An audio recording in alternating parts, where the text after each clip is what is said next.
I forgot to. I can't believe I forgot the most important thing.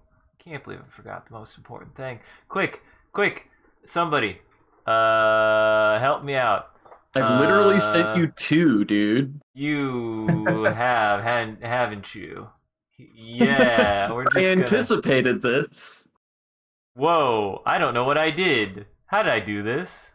Whoa, that's hyperzoom. What if you click the image? Does it do anything? Nope. I do like that we can just sort of explore this image this way. I just didn't sort of poke around and see what we got here. Yeah, what about like Control-0? Does that do anything? There it goes. That was weird. Why did that do You were zoomed in. You were zoomed in. Control-0 resets your zoom. All I did was drag all I did was drag it onto here. Why was it zoomed in? Why was it zoomed in? Probably because it's the same domain, like the CDN Discord app. You were zoomed into another image on that same website or domain. Yeah, but why would it be that zoomed in? Maybe you were zoomed in on a previce image. I don't zoom in that much. I'm not like a fucking. I'm not 50 yet. I see. But get me out from behind Jackson. I'm figuring shit out, okay? My life is mostly not in shambles, but welcome to the stream, everyone. I'm your host, Isaac MCCanary. I promise I'm ready to play more Celeste. Everybody introduce yourselves. Hi, I'm Jackson, he, him, and I'm ready to watch some Celeste. I'm Sean, also known as the Talking Skull, he, him, and we're about to do some stuff to this mountain. We are. I just wanted to check something, and I thought about it. I was like, nah, it's fine. But of course, you've given us very good imagery to work with. I like this picture of a strawberry breaking out of its prison, like it's fucking Superman. I liked that. What? When does Superman break out of prison? Superman. To be fair, it's not Superman. It's more like the guys who are related to Superman who were trapped in a big mirror in space. Okay. Huh? Superman wasn't, but they were. Talking about, like, his dad or something. Yeah. Or Brainiac. Super Dad. I don't know much about Superman. I don't know barely. It was made clear by last time. I don't know anything about Superman. I don't know. Superman has had the biggest glow down of any like IP that I can think of in our lifetime. Here's what I want to know. How do we keep on talking about Superman every single time we play Celeste? You brought him up, man. This is not the first time. Okay, no, the game is definitely louder than usual. Oh wait, no, my head's just louder than usual, probably. I figured it out, everybody. I was like, why is the game so loud? Never mind, we're good. Man's got a smoking gun that says Superman on it, and he's just like, how do we keep on talking about Superman? Hey man. At this point, I'm pretty sure you just have a Superman wall poster hanging behind your computer. Well, here's the thing. Why do we always?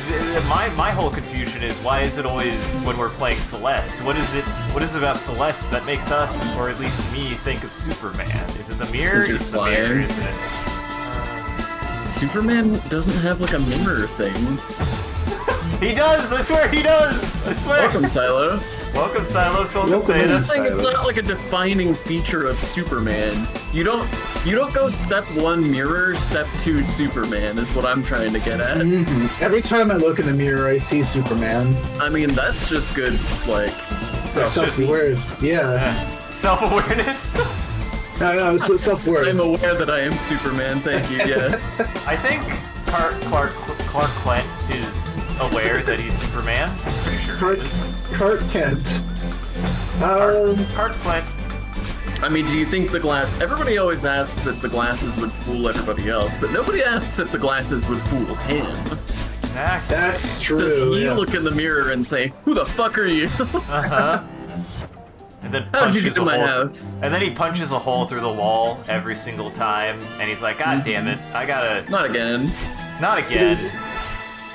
Superman ain't known for his smarts, just his big muscles. And the fact that bullets don't go through them.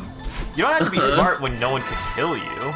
I think that's the thing, though. Is look, he's also not really known to be dumb either. Like he's a perfectly average intelligence. Yeah. I mean, I think it's one of those things where, like, if you read the comics, he's actually a super genius because he's every an comic alien. book character has to be extremely good at literally everything. Yeah. I think every single comic book character is a Mary Sue. It's something he's that pretty I superhero. also... Yeah. It's something I definitely, like, picked up on, too, where it's like, why the fuck... Because, like, I was like, oh yeah, you know, Superman's really strong, Batman is pretty smart and, like, has all this detective gear, and Spider-Man's like a spider, and then I keep on learning more about them, and it's like, no, Superman is also really incredibly smart, and Batman is still incredibly strong for an average human, and Spider-Man is also, like, a fucking micro-genius, and...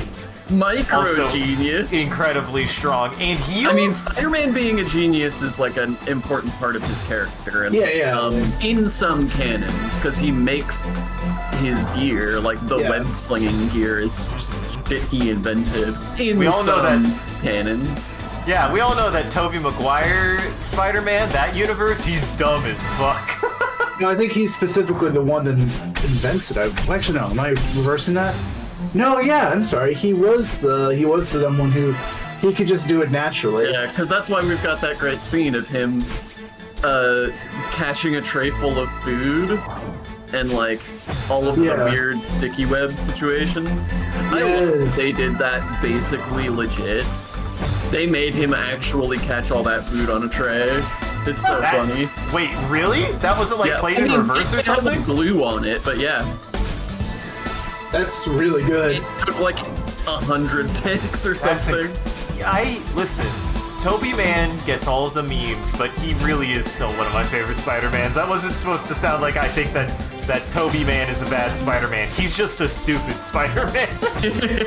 Also say that every popular superhero's superpower is white privilege, pretty much. Mostly, I will say though, I feel like you guys should actually watch the third Tom Holland Spider-Man, because as much as I usually don't care to advocate for Marvel movies, I actually really loved what they did. I mean, I saw Homecoming, and Homecoming was quite good. I liked it quite a bit. Like, Homecoming, I feel like the Spider-Man series, out of all of, like the factory stuff that comes out of Marvel, I feel like Spider-Man was actually pretty good. Yeah, I think I hit my quota for Spider-Man IPs. Oh yeah? Oh, with Spider-Verse? We had Toby Man, and I was like, that's cool. And then we had Andrew Garfield. Garland. Andrew Garfield, thank you. And nobody cares about that. I never even saw the Andrew Garfield ones. And then, isn't the MCU Spider-Man, like, technically in a separate canon from the, like, actual Tom Holland Spider-Man films? Or is it No, it's all the same. fully part of the MCU? Yeah, it's, brain help me. It is bureaucratically complicated in that it's, like, Sony owns the rights, so it's just dual ownership. But it is fully in the MCU canon. Like everything that happens in the Spider-Man movies of Tom Holland is MCU canon as well. Okay. The reason why I like Spider-Man 3 so much from Tom Holland is because the entire rest of the MCU canon is doing this like multiverse gimmick that is honestly, in my opinion, kind of bad. Actually, I don't think it's a great plot line. Except for Spider-Man. Spider-Man, it's actually really cool. And I mean, this is that's really the whole thing with Spider-Verse that I think is what makes it so good as a piece of media, just as a commentary on media, is Spider-Man is weirdly it is a phenomenon, but one that makes sense when you start thinking about it. Like, everybody does kind of love Spider-Man, and that's like the whole point in that movie. Or in that series of movies, a huge theme in it anyways. Yeah. And, okay. Oh, I was gonna say the punchline, but try not to reveal, of course, too much of the movie, is that they do multiverse stuff in Spider-Man 3 of Tom Holland, and they spent so much effort to, and I respect the amount of hustle. They spent so much effort keeping it under wraps and like denying over and over. It's like, no, Tobey Maguire and Andrew Garfield, they're not in this movie. Like, I don't know where these rumors... Is this what all of the, like, memes were of, like, people hyper overanalyzing screenshots of, like, behind-the-scenes stuff of Spider-Man? I believe so, because people, like, kept on being like, oh, man, I think maybe Andrew Garfield's in there. And, like, the people, the PR for that movie were just like, no, these are completely baseless rumors. This is not true at all. 100% it was true. And spoilers! But no, I know it is. Actually, it is a spoiler. It's straight up genuinely a spoiler. Like, you're kind of supposed to go into that movie not knowing that. Well, but sorry, Marvel fans. Yeah. Sorry, all of our Marvel fans. After we talked about Superman, sorry, all of our DC fans. That's why I say that I think it's actually one of the better to watch, because they do so much with bringing back all of those characters. Like, there's some really emotionally satisfying, like, conclusions and follow-ups to storylines that got cut off because this franchise just stopped. What if I didn't watch the Andrew Garfield Spider-Man? It's probably still fine. The Tobey one is the one that... I actually really love the Tobey one. Or the Tobey side of it. I did want to address Theta's comment, though. You have made it occur to me that Batman is an extremely pro-incarceration superhero. So the answer is no. He never did try making Gotham a better place. No. And, like, I know that that's the whole meme with Batman of, like, oh, Arkham Asylum, like, it wouldn't be all these supervillains if there weren't superheroes, but, like, on the real, though, he never did try making anything good out of Gotham. He just wants to put all the bad guys behind bars. Yeah. Hey, but I can at least respect the unintentional or unintentional writing ploy of making Batman flawed. I mean, I've always liked that Batman has also been pretty flawed as a character. Batman. He doesn't use a gun, so he's not going to shoot them to death. Well, except for his motorcycle, depending on where you're at. That's true. I guess the motorcycle does. Motorcycle just straight up has cannons on it. They are guns. I'm probably creating like a false dichotomy, but if we're talking about putting someone behind bars versus killing them, I don't... You're right, that is a false dichotomy. Fair. I don't know what you're talking about. I mean, if those are the two ways you get somebody off the streets, then I feel like him not using a gun on people is probably the better of the two. And you're right, but that is a false dichotomy. And instead, he just decides to break every bone in their body so they won't do crime again. Instead, he decides to judo slam and throat chop until he feels something in his cold black heart. And hyperextend every single arm and leg. God, I love the Arkham games, but they might be part of the reason why I feel so about hyperextension. Also, I'm sure you're correct, Theta. You can pretty much say any, like, weird, off-the-cuff concept, and I'm sure it exists in a comic somewhere. I mean, hey, I really do like the Arkham games, because, at least for me, like, if I'm sure the comic books going, the good ones, because they're, you know, so many fucking comic books made by so many people that being about Batman means about as much as the characters that are involved.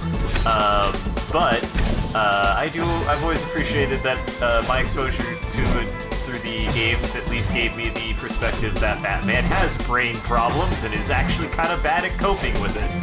Mm-hmm. So I mean, if you haven't read the game, if you haven't read the story that game got its name from, it's a good read. Yeah. Arkham Asylum, a serious house on serious earth. Oh yeah, that's a really good story. Yeah. But like, what would he do to improve Gotham then? Because like taking crime off like the street. Community work. Yeah, he could How go about looking into why there's so much crime in Gotham. Has he invested in welfare in the community? Has he invested in jobs? Then he'd find out that there's a serious business, crime problem from like. I'm just saying that maybe the billionaire beating a bunch of poor people who are just trying to get a fucking meal isn't the good guy.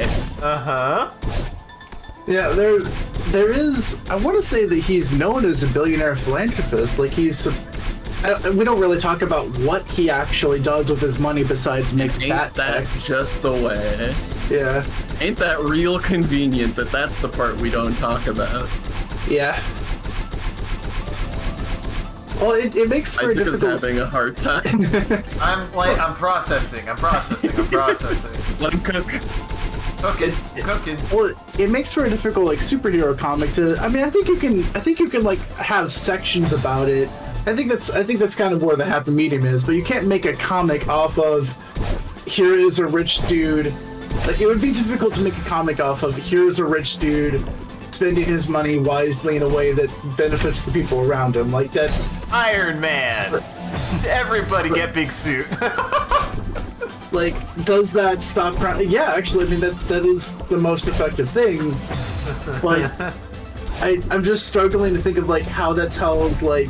I'm just thinking maybe we can look. I've been into Batman on and off to some extent for most of my life, but maybe we can fucking look to a superhero who embodies values better than beating up all the poors because they're dangerous. And that's why Spider-Man is better. That's why everybody loves Spider-Man. The Penguin is poor. I think Penguin is not who I'm talking about, man. Wait, the Penguin employs plenty of low-level goons that Batman has to beat up. That's true, yeah. The Penguin's creating jobs. The Penguin is doing a better job than Batman is about at least contributing to Gotham. The job market, yeah. So are you just talking about, okay, so we are talking about like the goons then who are just like wanting to get a meal, so they take a job from someone like the Penguin. Yeah, I mean, mostly. Like, look, there are definitely Batman villains who are also rich. That's super not my point. Well, yeah, because like the major villains are like the Joker, of course. The Penguin. I'd say the Joker is pretty poor. I feel like poor is sort of not his. I don't think any of that stems from socioeconomic status. Like for the Joker, he definitely is not rich. He ain't evil because he's rich. It's not about the money. It's not. Exactly. I don't think that one's about the money. It's about sending a message. Yeah. It's about being the funny boy. What I'm saying is that if y'all haven't read Watchmen out there, y'all should read Watchmen. Oh my god, Watchmen is so fucking good. That wasn't where I was coming from with all this, but talking about the Joker made me think of it. Yeah. Seeing Gotham for the first time with clear eyes, his psychosis now cured, he starts to understand the absurdity of vigilantism, and now Batman's actions are only contributing to Gotham's endless crime cycle. That is true. Like what he's doing does not solve, and I think that was what you guys were originally saying. And I do agree with that. Like what he is doing does not solve Gotham's endless crime cycle. Also, so that was, in case anybody missed it, that was apparently the comic where Joker becomes a political activist and sues Batman.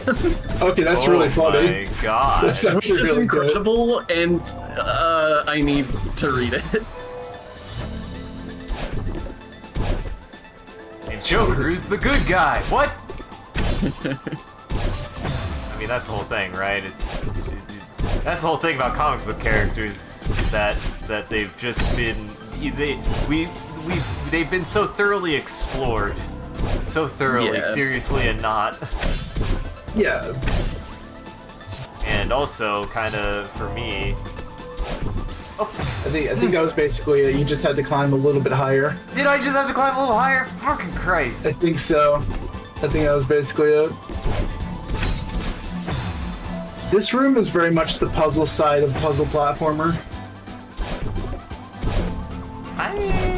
Yeah, they give you more time to breathe, I would say, overall, compared to previous rooms. That jump at the end between the crystal spikes feels real danger. It is this quite... one here. Fuck! How did I not have any... What? How did I not have any jump juice there? How did I fuck that up? The jump juice. Man, that has to be a joke that they called it White Knight, though. That's incredibly funny. Yeah, it's very good. Oh, wow, I did... Oh, wow, yeah. You know, for a second there, I thought that was like a parody. Well, I mean, in a certain sense, it is a parody, but I thought that was a parody that Theta had made up. Yeah, I thought that was exactly the same. I thought that was something Theta made up. That is... No.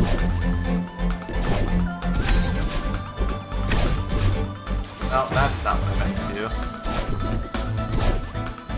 Buttons, what are they? Buttons, what do they do? I wouldn't be able to tell you. Jackson was telling us before stream that he watched a really mediocre movie. Oh, yeah. Yes, yeah. And it had totally... Ryan Reynolds and fucking The Rock in it. That makes me a little sad. Yeah. I do like both those boys.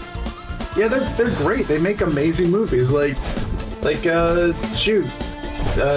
Reynolds within the past few years, I know has made, his Deadpool movies and Detective Pikachu. I don't think Deadpool could be considered recent anymore. Well, Deadpool 2 was... When was Deadpool 2? Deadpool 2 was still at least 4 years ago, my guy. Oh, yep. Yeah, it sure was. Not recent. It was 6 years ago. 6 years ago. You could have had a timely example of Bullet Train. That's all I'm gonna say. Ryan Reynolds is not... Don't... Shut the fuck up. I was like, maybe I shouldn't have said anything, but oh well. How dare you attribute any part of Bullet Train to Ryan Reynolds? Fucking Christ! Yeah, didn't he show up in the final 4 minutes or something?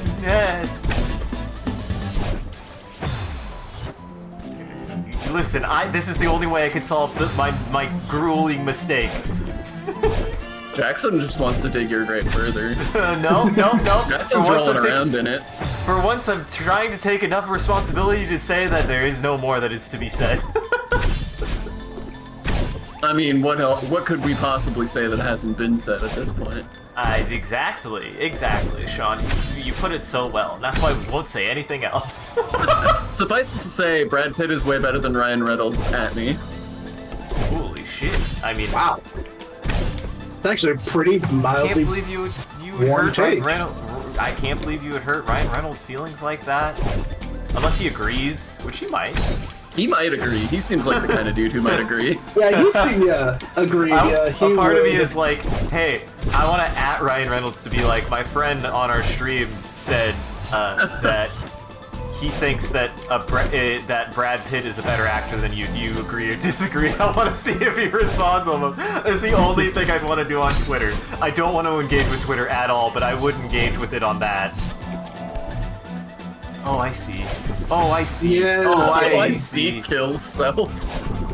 Yeah, because you need to rock it up with the momentum. Yup. Also, I meant hotter and better. Well, Brad he's Pitt younger. Or Ryan Reynolds. Right. Ryan Reynolds is definitely younger than Brad. Yeah. My bad. He's definitely older, but he is. See, I'm just like, is Brad Pitt my type? And I'm like, interesting. I think for me, Reynolds your type. They're equally hot for me. Then I guess maybe Ryan Reynolds is more my type. But, shit, I did it again. Oh no. The hard part is going to be salvaging that if I ever fuck it up. I think you just dash right into the wall. Yeah. I don't know why I did that.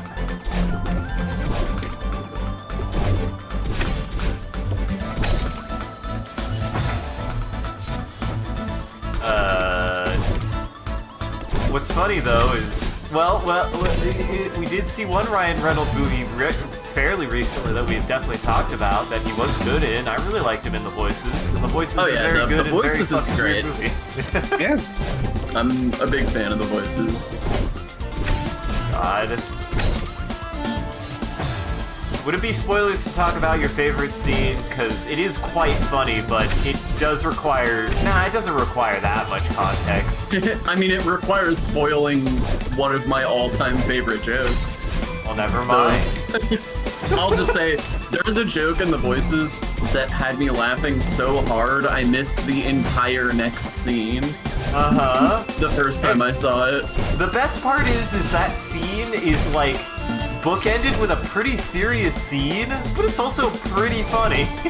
Yeah, I mean, it's a black comedy, so there's a lot of mixing of serious and funny.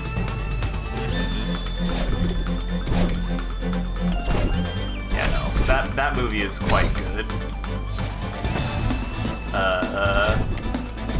And I think that Ryan Reynolds does a good job in it. Like, yes. I'm not trying to poo-poo Ryan Reynolds. He does a good job. Just you gonna put him next to our boy Brad Pitt and be like, yeah, they're the same. Yeah. We did just watch The Seven, and God, that movie is so fucking good. Yeah, so Seven's incredible. I gotta take you through more of David Fincher's work. Mm-hmm. Gotta watch The Yak. The Yak is the big one. I'm not like fucked up about. I think if you've seen The Seven and Fight Club, then I feel like Zodiac is the only one that's like a big miss to have not seen. But I like all of his films. I don't think I've ever seen a Fincher film I haven't. Probably Gone Girl is my least favorite. What has he done? Has he done anything recently? Gone Girl. That's not super recent. Let me... What has he done recently?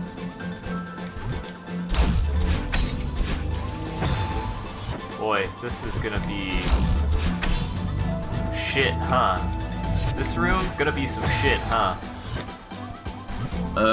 He's done a couple of Netflix movies that I don't recognize. Those are all he's done recently.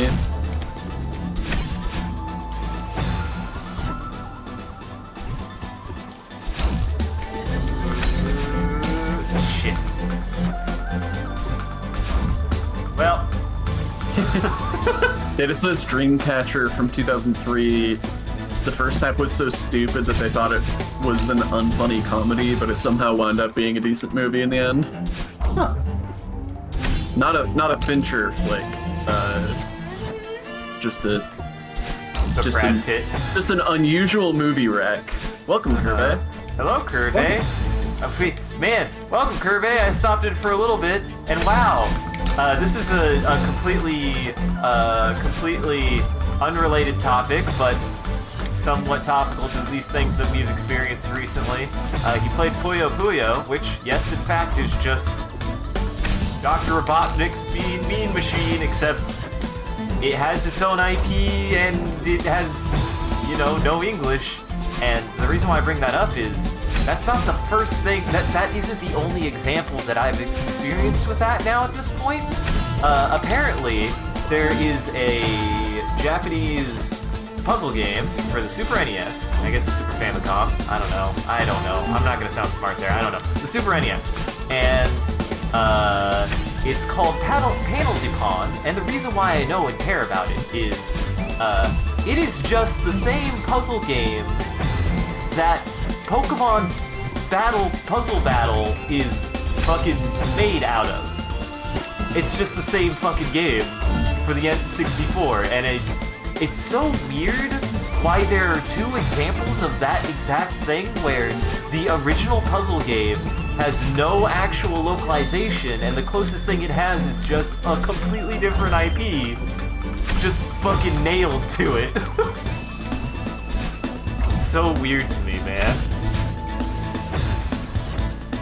Panel de Pon is also very good, and the only reason why I know Panel de Pon exists is because I found it on the Switch emulator, and I was like, what the fuck is this? And it's good, it's fun, it's just weird to me that I've played it before, just not on the original game. I just played it on Pokemon Battle Dungeon for the N64. I feel like this kind of stuff happens a lot with those sort of like puzzle battlers and that kind of thing, like they're just so simple, I think, maybe, that it's just, like, easy to read, they're so simple that it's easy to knock them off, but they're so, like, tightly designed that it's hard to really experiment with them. So there's just a lot of really, really exact clones. Uh-huh. Yeah. It's just weird that it's specifically that, like, that it's, you know, oh, we didn't ever port this game over to the US, for some reason, let's just stick it to a completely different IP, and specifically for Bean Bean Machine as well. The reason why that one cracks me up is, you know, it isn't just Sonic, it's specifically Eggman from the cartoon show, not Eggman from the video game. Well, the cartoon was good. I mean, the cartoon is good. It just... The cartoon is based on the game, but technically now the game isn't based on... The puzzle game is not based on the game, it's based on the cartoon. Yeah. So I mean, weird. that kind of shit happens all the time, right? Games based on film adaptations of games. I mean, shit, Mortal Kombat completely changed the design of Liu Kang very early in that IP because of the popularity of the first Mortal Kombat film. God, I gotta rewatch that movie. I remember liking it when I was a kid. It's a lot of fun. Yeah. Maybe the first good video game movie. If not the first, one of them. Did Sam Raimi have a part of that? Who had a part of that? Who was that? It's somebody weird who's done a bunch of weird stuff. I don't remember. I don't know. Who did it? Who did it? David Fincher. Turned out to be one of his first David movies. Fincher. God, it's so hard to find on Wikipedia. Here we go. Because there's 8 billion Mortal Kombat movies probably now. Oh yeah, it's Paul W.S. Anderson. Of course, Oh, it's Paul yeah. W.S. Anderson. What is... God, I should know what he's, like, known for, because that's the reason why it's weird. It's like, he's attached Resident to Evil. that. Oh, yeah. And Fifth Event Horizon, of all things. Oh. And Fifth Element, I think? Nope. No? Swing and a miss on that one. Who's Fifth Element? You're really gonna take me on a journey here. Because it has Mila Jovovich, and I thought... She's... You know, she is just, like, an actor, right? I mean, I'm sure She's she's in just... stuff. I'm sure she's just an actress. I just assumed that she was in there so that he had to be stuck. He had to be associated with it. No. Fucking Christ, this goddamn vertical shaft. Luke Besson did The Fifth Element. Luke Don't you Besson. dare ask me why you should know him, because I'll drive to your house and slap you. You can't Should do I? that. No! Good. Okay, that's all you need to say. Taken. I haven't seen that. I heard it was really taken. good. Oh. It's decent. I do like me a good old Qui-Gon Jinn. Should know that actor's name. Don't. Should know that actor's name. Don't know it. Liam Neeson. Fucking Christ. That's why I'm like, it's more like a should know it because he definitely will know it as soon as he says it, but brain not gonna tell me. Brain not gonna Forgot say. that Qui-Gon Jinn was Liam Neeson. That's... I watched that back, you know, when we were kids, and never really thought about that. Never put that together. Jackson, that might be why I know Liam Neeson exists. I know him from where everyone else knows him, which is Taken. Qui-Gon Jinn related to Poop Nupin? Anyone want to field that question? I'm just kind of like... I think is that a joke on saying Duke Nukem, or is that... There's so much... Like... I don't know. I don't think Taken made Liam Neeson's career. I'm just gonna say that right here and now. He's known for Taken, or Taken is known for him. I mean, it's sort of both. He was like an established actor before that point, but Taken is definitely like his most well-known role. I don't know. I would say good or bad Star Wars, people knew about Liam Neeson because of Star Wars. Sure. I'm just saying that he was not the most important part of Star Wars. Star Wars didn't make its brand off of his face like right. did. Yeah, like in Star Wars, you had at least like several characters, because you had Obi-Wan Kenobi, of course. You had the boy himself. You had like there's, I don't know, I do feel like he is far from first on that one. I don't know. I do agree that he was like a well-established actor. Oh yeah. He was it was a big deal. Like, it was a big deal that he played that part. I mean, they still had his like face. Like, look up a fucking poster for me, and don't tell me that his face isn't one of the biggest faces on there. I'm not saying it's not. I'm just saying Taken is the Liam Neeson movie. Like, it's not his first movie, it's not his breakout role, but it is the film that defines his career, I feel like. You can't tell me that when people think of Liam Neeson, they don't think of Taken. I still think of Qui-Gon Jinn, I'm sorry. Yeah, you do, but you don't represent the whole of the world. That was that verbal typo was very funny to me. I don't know why. It kind of just squeaked in there. You know exactly why. It's like if I think of, like, going back to Ryan Reynolds, it's like if I think of Ryan Reynolds' definitive movie as Detective Pikachu, like... Or in my case... In the sense that, like, he's in it, but it's not what he's known most for. Yeah, like he was Ryan Reynolds' movie. Well, to be fair, they tried to give Pikachu Ryan Reynolds' face, and they just decided that was a bad idea. Like, they took it, they tried CGI, they tried photorealism. In fact, that's why the first Sonic movie's original Sonic looked so bad, is because they tried to give him Ben Schwartz's face. They tried to give him Ben Schwartz's face. I don't know if that's a real fact, but that is very believable. I could definitely see that. Well, I feel like they tried to give him the face of, like, the kid from Jumanji back in, like, 1991.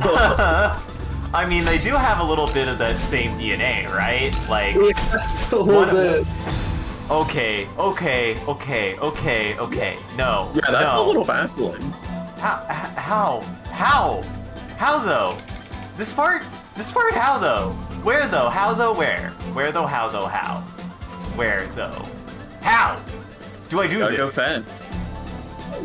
You have to accept the spirit of Sonic into your soul and go fast. What if I have that horrid creature in my head now, the one from the original, you know? Because that ain't Sonic, that's a homunculus. Oh man, here's your image. My image. Of Ryan Reynolds? Oh, okay, I see what this is. Yeah. I follow. Don't ask why this happened. Oh yeah. Here, we'll do it this way. There, that'll make more sense than opening up. Listen, my default browser on my computer is Firefox. You can't be mad at me about that one. I wasn't gonna fight you on that. About that. Because this is a Chrome window. Okay, that's fine. I don't care. Just you've said words about me having a Chrome and a Firefox. The problem is when you are running multiple different browsers at the same time. I think he might be. For a millisecond, because it opened up a Firefox window when I clicked it. Yeah, I mean, that's out of your control. Yeah, see? If it's not in my control, then it's not my fault. You can't be mad at me about that. I feel like it is still... I'm not going to fight him over this, because that's not a big deal, but I still feel like... I think that's slightly... Like, I think he can set defaults for stuff like that. Well, yeah, but if he uses Firefox, like, there's legitimate... In theory, depending on how you're doing it, there can be value in having two separate browsers that you use. Just not at the same time. Yeah, because I want to say that, like, Chrome and other stuff have, like, even tried to innovate on, like, you can have multiple windows running of Chrome or whatever for... Well, I say that, like, that's just a thing you can do in Windows. That's just a thing. Yeah, I'm being dumb. Never mind. That's the whole reason it's called Windows. Right. Well, I realized what I was saying was dumb, and I took a second to be like... In 1991, William Gates did a really cool thing where he innovated on the personal computer by allowing you to have multiple windows opened at the same time. I usually like waiting before you jump. I kind of have to. If I go too fast, here's what happens if I go too fast. It's not... I died. If I go too fast, it's like not quite in a good spot for me to jump off of it to get to the height. It's like too low. Sure. Like I had tried that. It's like, no, I gotta wait a little bit. Not that long, though. I got stuck. Thank you, Billy. Thank you, Billy, for making an affordable personal computer. If it weren't for you, I would have never played Halo 1, and I would have never probably gotten an interest in video game design and video game music, and I would have never killed one computer with viruses because I didn't know how to surf the internet very responsibly, and maybe destroyed a computer once on accident. I mean, it's gotten a lot easier over the years. Kids these days aren't even going to understand what the internet was like when we were growing up. Oh yeah, not at all. Yep. I definitely... There was at least one computer that we lost because I was just too horny.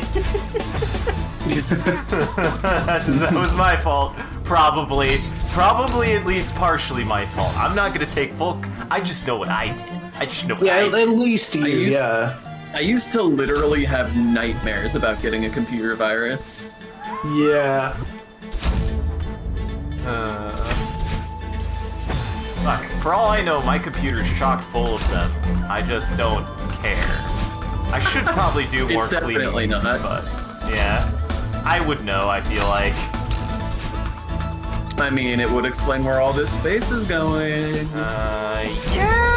Yeah, so I found all of those 20 gigabytes. No, I did that. I found all those 20 gigabytes of roaming data from Adobe, right? And then a few days ago, I checked again. I don't remember why you kind of prompted me to, Sean, but I checked again, and I had gotten it up to 90 gigabytes, and now it was down another 20 gigabytes, and I'm like, I don't think I installed anything. I don't think I did. So... I don't think I prompted you to. You were, like, installing the finals, and the update for the finals, and you just sort of noticed that you were another 20 gigabytes down the hole, and you were like, what happened? Why? I swear, maybe I do have a virus.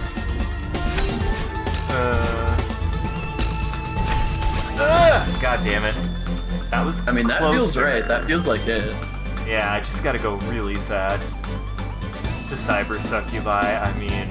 I never got one of the,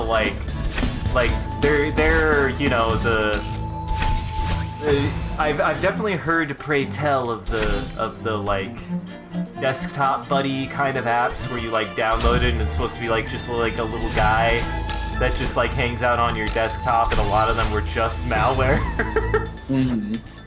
I never got one of those, though I definitely did want them. And screensavers. A lot of screensavers too were probably just malware. That's another thing that I feel like kids today are just gonna be like, what the fuck do you mean a screensaver? Oh, yeah. Sorry, I used to look at pipes all day. Dude, Pipe Dream was my shit. What about Monster Maze? I fucking miss Monster Maze. I miss the goldfish. I miss the goldfish.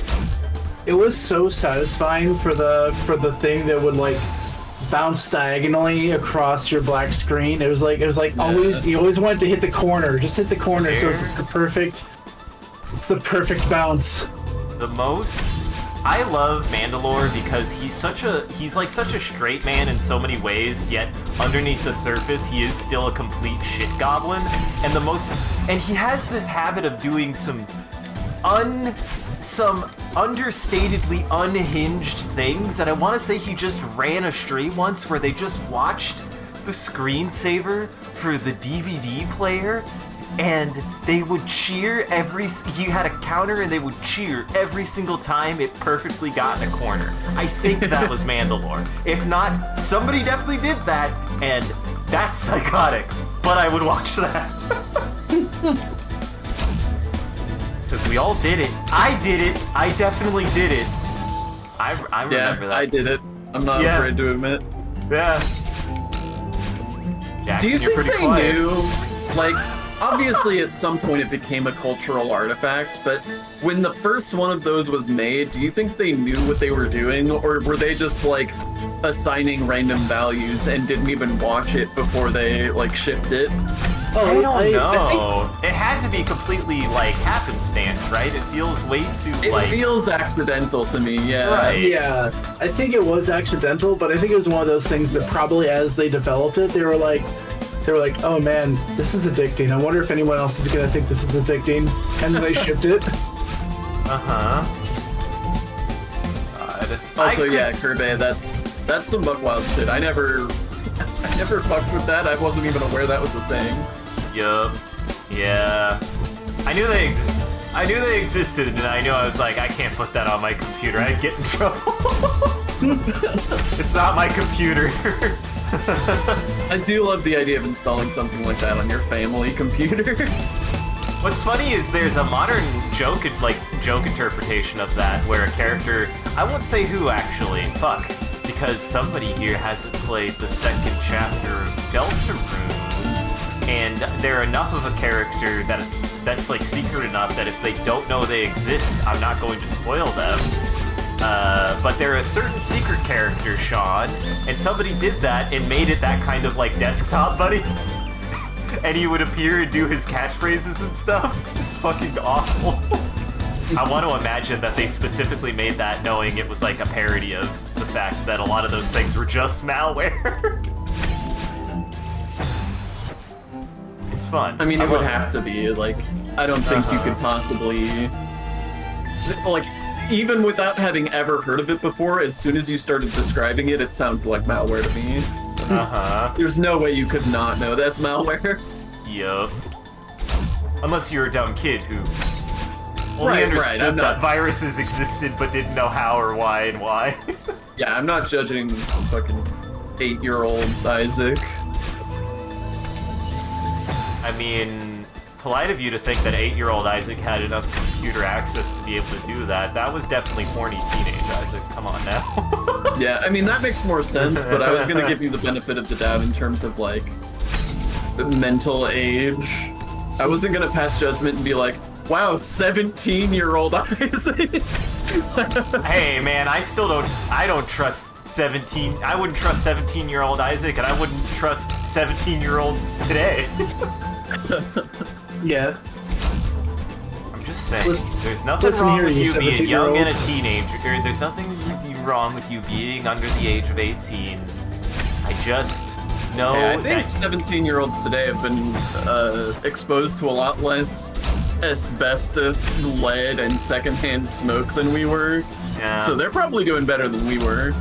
They should be, at least. A lot of us have got, like, Dare did its job. I would say Dare did a good enough job. How many? I don't think Dare was teaching us about asbestos, at least not in my school. What?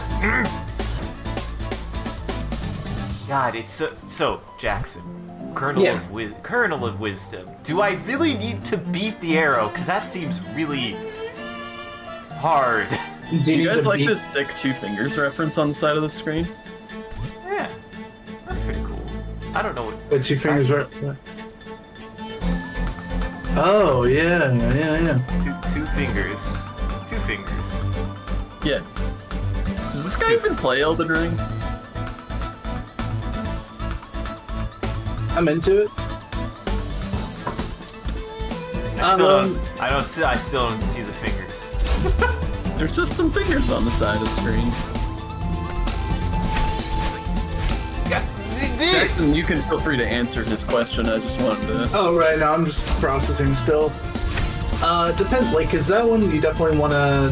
Yeah, you're doing it right. You're doing it properly there. Like you need to cross over the arrow on that one. And then after that point, it's pretty much just dancing around it.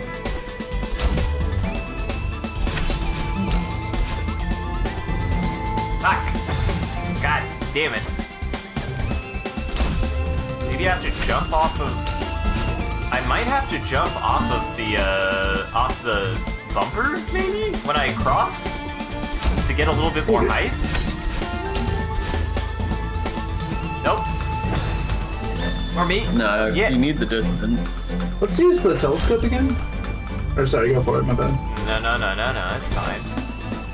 Let's see, so it's like bounce off the side on there, jump over it on this one, and then if you scroll up some more, it's definitely dash through on this. Because you're dashing to the dash crystal, and if you keep on scrolling up. Is that gonna be thick? I have to dash up and then hit it at the center of the screen. I'm gonna have to jump off that. Yeah, you have to dash up, and then I want to say you want to dash diagonally over it because you don't want to touch the top because it's already been corrupted. You're gonna have to dash like diagonally over it, and then touch the right side, bounce off it once, and it'll give you one dash back to be able to get to the finish line. This part is still like, so how do I thread the needle? God damn it. I haven't done it once. It's the part that's killing me, and unless I'm able to... Oh? Go for it?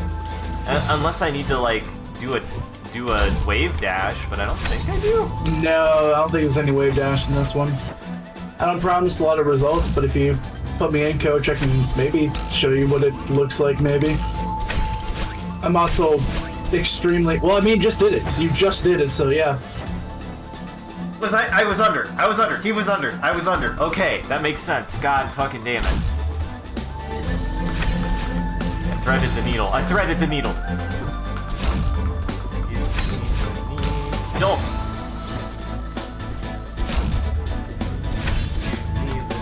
Fuck.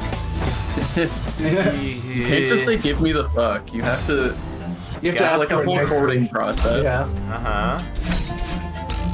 Listen, I'm a bird guy. I know about recording is everything that birds are about. Fuck. They got elaborate dances, they squawk, they make things. Birds are the artists of nature.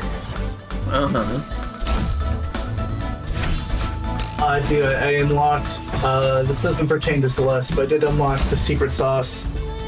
So sometimes my cat just sits in front of my screen and watches the screen, and that oftentimes blocks a lot of the screen. Like if it's a screen I want to use or watch or something like that, her body, takes up a good chunk of it. I forgot, this kitty does not like being pet except specifically on her terms. Because at first I was like, oh man, I feel really bad if I just shuffle her out of the way because, it's kind of, I feel like a bad guy. I forgot I could just pet her. Mm-hmm. Because I'm trying to pet her on my terms. I'm just showing you affection, Cat. It's not my fault that you don't like it. You don't like it. Exactly. See, this is why I'm always like, everybody's always like, my cat is very much them space, and I'm like, I just bully my cat. I just bully my cat so much that they give up. I'm happy for you, but not all cats are like that.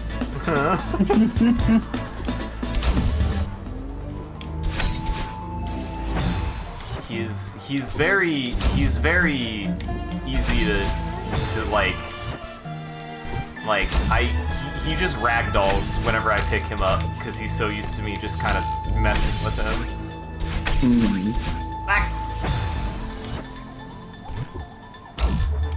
It was patience. The thing I needed was patience. I feel like that's oftentimes what a lot of these later stages actually come down to for precision, is less like, it's not so much just go fast, it's also a timing thing. Certainly with these, like, moving platforms, you have to time your shit around. Yeah.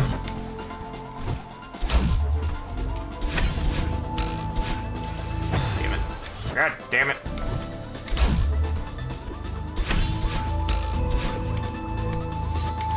God, the part that fucks me up is like how much I need to push to actually get to the side. No! I mean, the good news is, because that crystal gives you a double dash, like, as long as you can reach it, you should have plenty of juice to get to the next one. God damn it, why do I keep on doing diagonals now? I'm trying to not do a diagonal there so badly.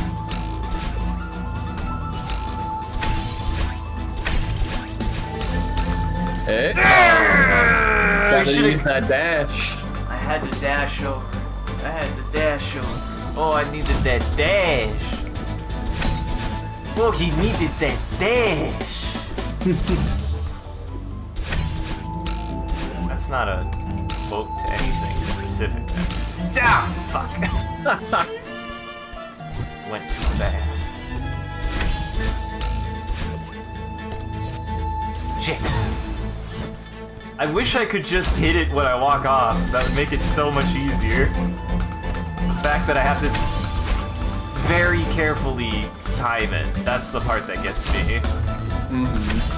I can't just walk off the edge of it. I have to, like, make sure that it hits me. Shit. I'm so close. Oh, I'm so goddamn close to getting... I've done it twice. Well, that ain't it. Well, Jackson, we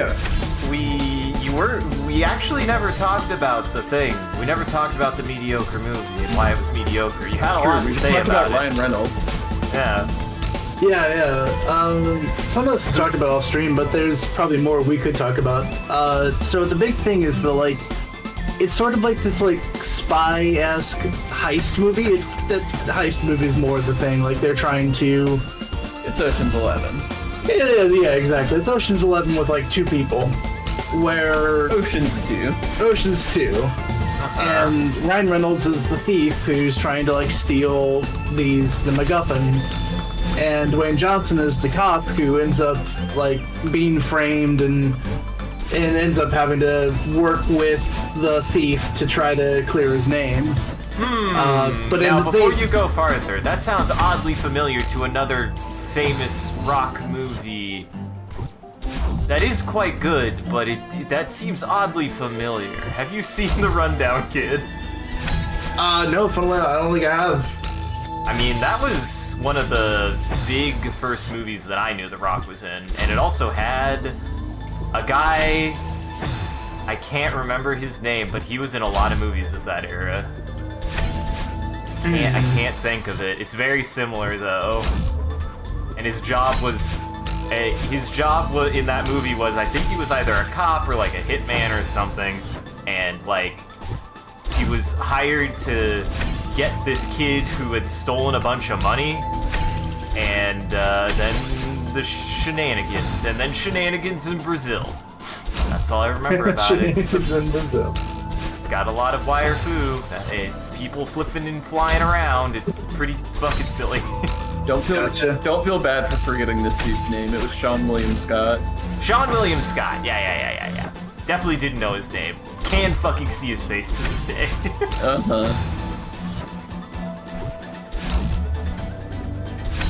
But continue. Yeah, so it's just like, it's a heist movie basically, where I hate to interrupt you immediately, but I just wanted to point out that I think I was wrong earlier. You have to be able to use your dash. Your last dash from the first double crystal has to take you far enough to the left that you can dash up twice. Yes. Because otherwise you don't have enough vertical to get to the thing. And I'm trying to get like a diagonal off of it. Ah, you fucking pizza. Now continue. Yeah. So yeah, it's just more or less heist movie, and the thing is, the reason why I didn't feel like it was that good is so Sean and I ended up watching Savannah as well. Also watched a movie recently called Mr. Right that I'm a big fan of, that I finally got Jackson and Savannah to watch. Oh, yeah, a delightful movie, very charming. It's got a very specific kind of comedy to it. Just a really good romp, a really good time. 10 out of 10, enjoyable time all around. Huge amount of charm in the movie. And the thing about Red Notice with The Rock and Ryan Reynolds is that those are both very charming actors, where they, like, because like when we think of Ryan Reynolds, like, we know exactly what his style of comedy is. Like, there's interviews and there's just sort of like, anytime he's in media, he's more or less playing a very similar sounding character, and he's got funny one-liners. He's just a very comedic, very entertaining. There it is. Just very comedic, very entertaining personality, and he carries all of that into this performance, into this character, to the point where it's not really a character. It's basically just the standard Ryan Reynolds persona that we are very familiar with, which is not a bad thing, but it ends up being that this movie has less of any charm because of the movie and more just the actors themselves, and they just don't quite, I don't know, work right or pair right, or they're not a bad pairing. They're fine. They're just, it's just the movie doesn't have its own legs to stand on. It's mostly just, this is the movie that has Ryan Reynolds and Dwayne Johnson. Yeah. So, it was not bad. It was. Well, get fucked, Ryan Reynolds and The Rock. You made a okay movie. Yeah, it's one of those things where it's like I could tell that everyone was just like, oh man, this is a match made in heaven. Like, this should be a very successful movie, and that was pretty much as far as that went. Like, that was all that was in that oven cooking.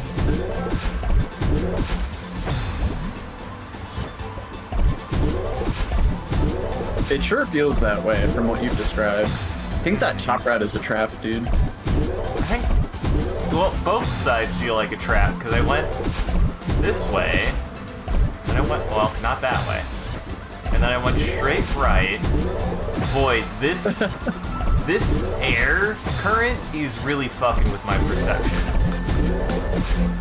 I went that way, and then I tried to go down it. Oh, I think I need to go straight down, maybe? No, but then I wouldn't have any dash. Exit. That's incredibly tight. That's incredibly tight if I can do that. I mean, ultimately, those both take you through that intersection, so you don't gain much by going the top route, even if you don't want to go all the way through. Fuck. Right. Oh my god, that's incredibly difficult.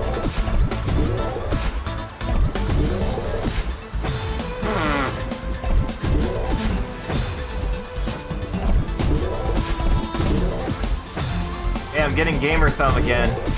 You got a ways to go, my dude.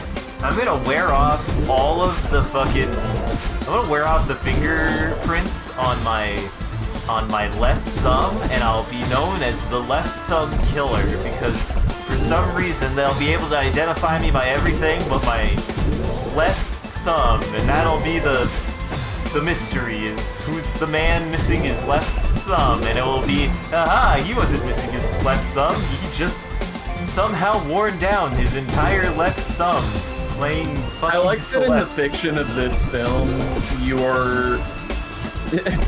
you're consistently leaving not just fingerprints, but entire handprints at every crime scene.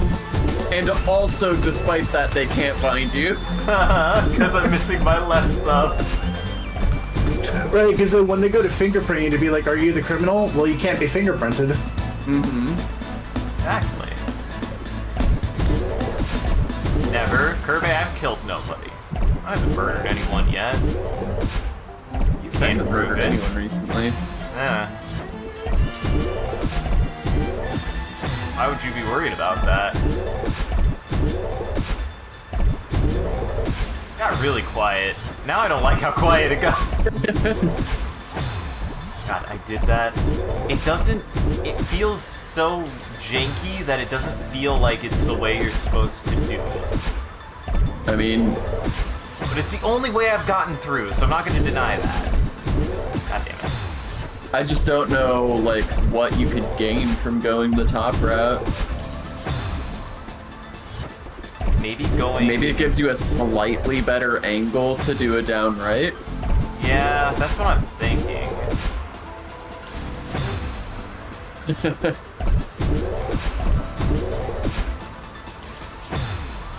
Jesus. Yeah. Baby. Come on, baby. Ooh, baby a dribble. Fuck. Yeah, that doesn't give you enough space. Yeah, it does not feel like it gives you any better positioning. God, this one is so weird.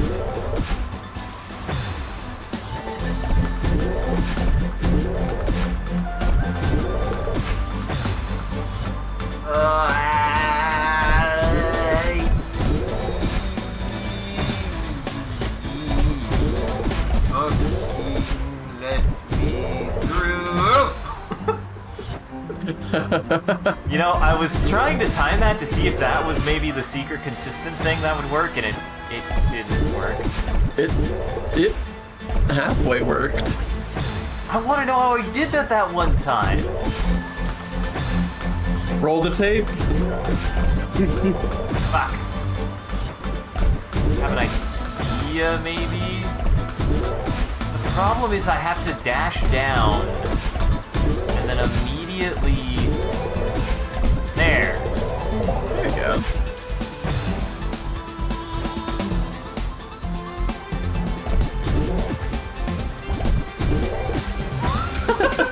Oops. God damn it. Thought you had that fancy GameCube controller with the ridges and stuff. It got the ridges, Sean. It ain't the problem here. The ridges ain't the problem. You got them. There we go.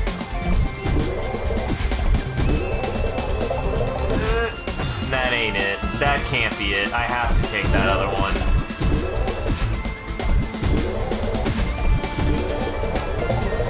Fucking Christ. That's so tight.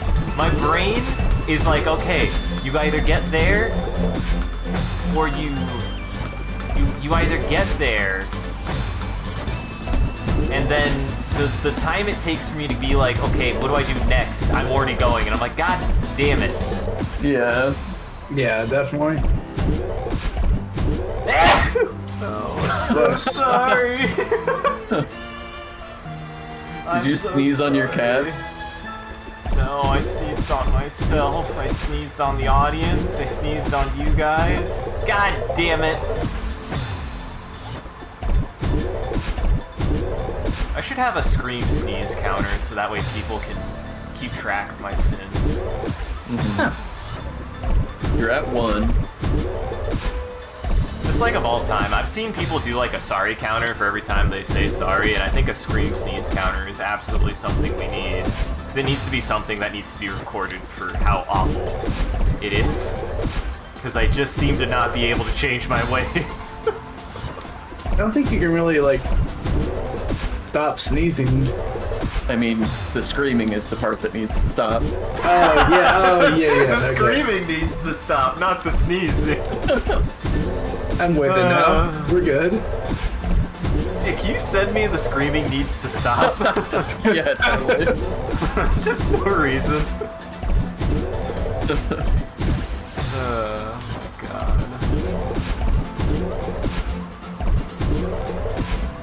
I'm just proud that I don't scream. If we ever get to this size, I'm sure there will be a metric at some point where I'm gonna scream sneeze and then, like, 10% of our viewer count will just drop, and I'll be like, yep, that was my fault. I did that. I have that power.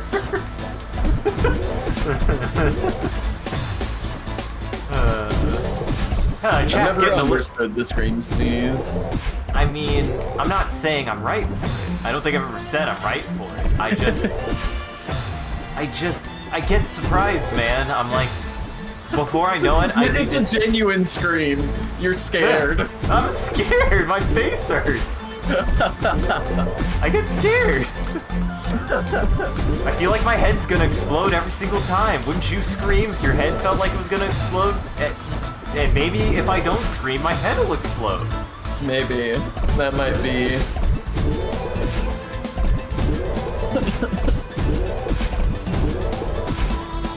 Oh, I've got a wave dash. Oh, I've got a wave dash. Somebody's at your door, Jackson. Somebody's at my door. You got some That creeps seems- out there. That seems mega fuck. This has like been a thing Somebody's at my that's door? happened. Yeah. I feel like you get a lot of you keep on telling us how you keep on getting door notifications. You got like unruly children or something in the neighborhood? Like, No, that's pizza. We just got... You got unruly pizza in the We got neighborhood? unruly pizza. Unruly pizza boys. You gotta watch out for them. They're fat and feisty these days. They'll do anything for the tip. Wow, Pizza. That would be the title of a different stream. yeah. That one's not going on Twitch. That one, honestly, that one still came out way spicier. I was like, you know, the gratuity. They'll do anything for the gratuity. There. Uh-huh. Still a little naughty, but not quite as obvious. That's a more pleasant way to say the same thing, yeah. Uh-huh. I'm not saying he ain't gonna do anything. He ain't gonna do anything uncouth, but it certainly sounds a lot less. Listen, he's gotta get paid. They're gonna get paid. Shakespeare's gotta get paid. They ain't gonna paid. do it for free, yeah. And Shakespeare would. The only joke I had was Shakespeare would suck dick. I don't know why. That's the only joke I had. That's How much nothing. dick would a Shakespeare suck if Shakespeare could suck dick? Wow, just total silence. Alright. Noted. Kevin Bacon. Sorry, I muted for that second. I got the wrong Bacon. Who's the one that everyone thinks was at least one Shakespeare? Was it? Francis Bacon? What do you... Repeat your sentence back to me, because I didn't understand it. Is he one of the people some people think was a Shakespeare? And the reason why I say that is because there is theories that Shakespeare was like a pen name and it was like a conglomerate of writers. Gotcha. Yeah, no, I don't know enough about Shakespearean history to know specific people that are theorized to have been under that name. And I think one of them might have been Francis Bacon. I think not Kevin Bacon. He wouldn't have been alive. Kevin Bacon, though, is the reincarnation of Francis Bacon. I think. I mean, they're both artists. How much dick would a dick if a dick could dick? I mean, a dick is a kind of rodent. I believe a dick is a rodent, or is it a deer? I think it's a deer. My bad. It is a deer. It looks like a rodent, though, so I was gonna give it to you. It's like a cross between a deer and a rabbit. It doesn't look like a real creature. Oh, yeah, I mean, I love them. They're great. That's not it. I remember that old arcade game Dick Dug. That was a little joke.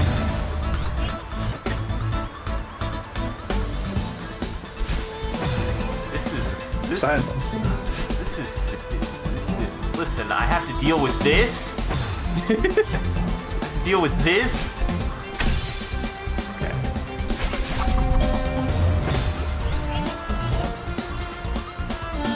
What? Huh? Where's the floor? Jackson, can you bring the floor back, please? Can you, I just need you to petition for floor.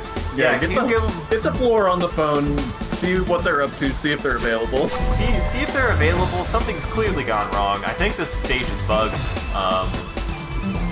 They just forgot the floor. I think the floor was supposed to pop in somewhere, and I think it's just bugged. I think I think if you jump diagonal up, you can get out there without using a dash. That's so... Ugh.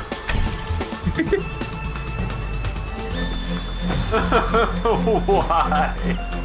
Why? This one is so bad. This one is so oh my god.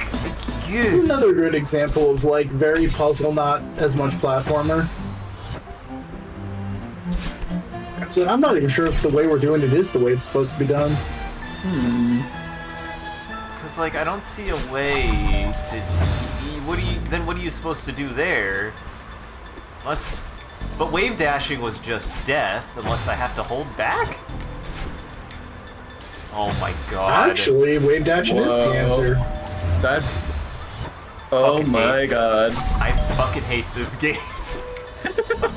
I don't hate this game, it's a very good game. Fuck Christ might, Jesus, and I still don't... I'm like, but that crystal's in there, it's gotta be a part of this somehow. Yeah, you pick it up once you get in the room. Yes. So you wave dash, you slide into the room, you ride the wall up to the crystal, and then you drop and you dash out. Yeah.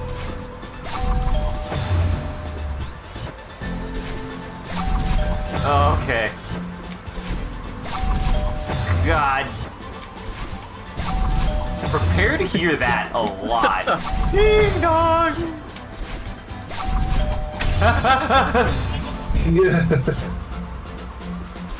Bing bong. So close, that was it. It does feel like we're still missing a step. I think that's basically it, actually. No, I think I got it, yeah. You think you can get all the way up to the bumper in time? Only one way to find out, Shode. Not like that, Shode. Maybe if you immediately start climbing up and let go the split second you get the... I think you have to be climbing up when you hit the wall. Yeah. Also, I'll be back. Because you... Oh, hey! There you go. Yeah. God, I don't even remember. I looked away the moment that you just did it all in 1 second. Alright, I'll be back for it. Okay. Yeah. Fuck. I like that room really isn't the room that gave me the most trouble tonight, and I immediately was like, I'm done with your shit game. In a lot of ways, that room really wasn't that bad. No. It seemed impossible for a minute. Yeah. They just wanted to remind you that the wave dash exists. They just wanted to remind you who was boss, baby. Who was boss, baby?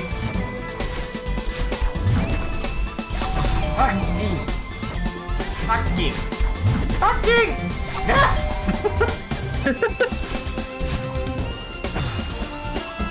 Why'd you just give up on that?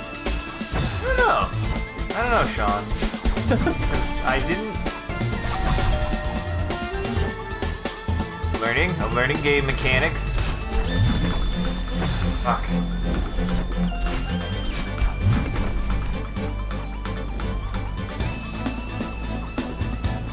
All the way.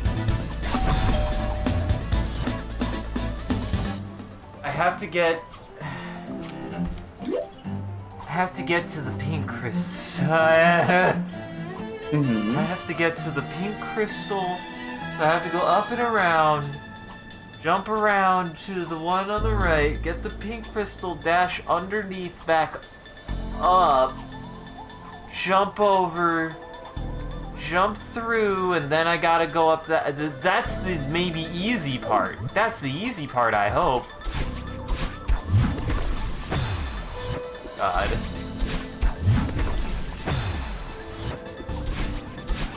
I do think that vertical shaft was the hardest. Has been the hardest part so far. That vertical shaft was some shit, man. The crisscross. Yeah.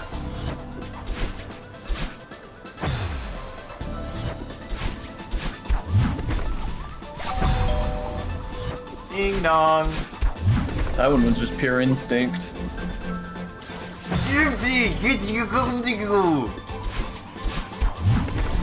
Isaac has become baby. It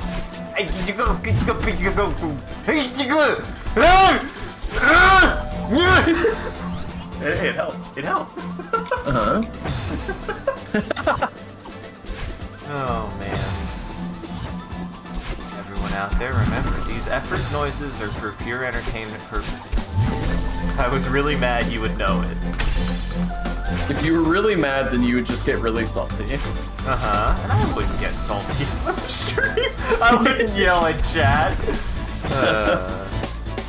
Honestly, this doesn't seem that bad, actually. No, now that I think the thing that's sucks. I'm never gonna get tired of making that joke and you not knowing what I'm talking about.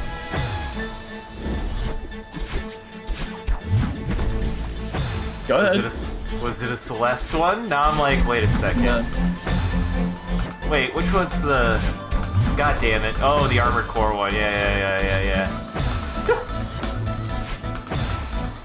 I mean, I think a lot of that frustration still to this day usually comes from, like, weirdly people always being a little flexy, and I'm like, the only reason why I feel like I'm good at anything is because I fuck up until I win.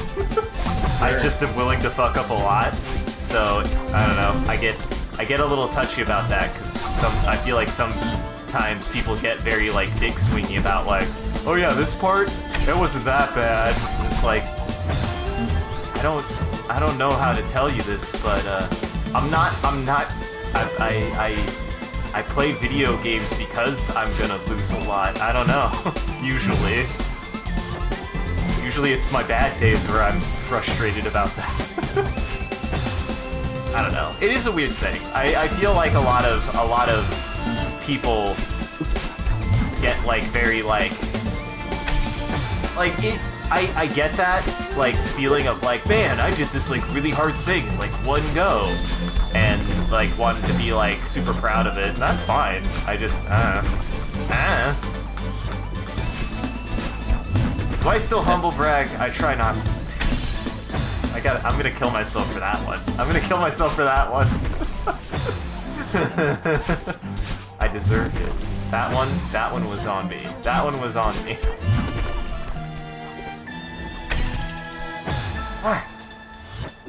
I'm wondering if... I don't know if I'm with you on this plan of dropping down and dashing left. I think that maybe climbing up and going over to get to the switch might be easier. Don't I guess not.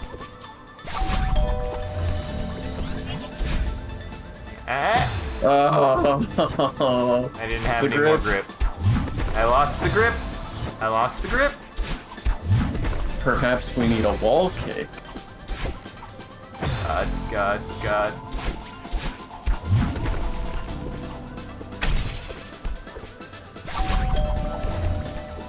Nope, nope.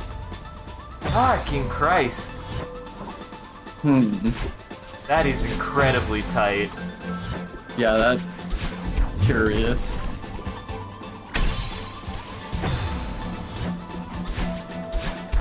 I think I just gotta be faster at that bottom part. I am hesitating a little bit. Oh, man. And I can't wall... See, if I try to wall slide down to it... Oh my god, I have a dumb idea, Sean. Okay. If I can pull it off...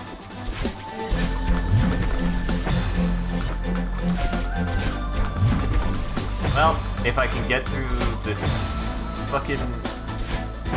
If I can hit... There we go. These stars are fucking rude. Yeah, they are. I so consistently had the time, and now I can't get the timing. I can't get the timing for these fucking stars. There we go. Man. Yeah, it's weird. You got it like perfectly the first time you tried it, and now it seems like you can't land there without touching worms. I can't touch the worms. Can't touch the worms. God damn it.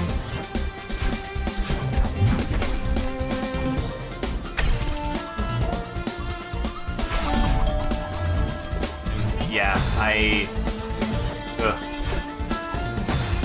also need that dash, so I think that is the way to do it. Like, I can't make that jump without that dash. These fucking starfish. There you go. I don't think you're gonna have enough grip though. Well, didn't matter. Oh shit, I forgot to hit the button anyways. Is...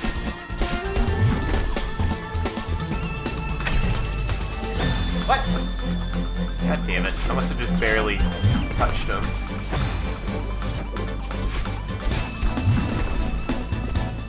What?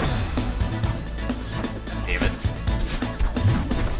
I barely fucking let go.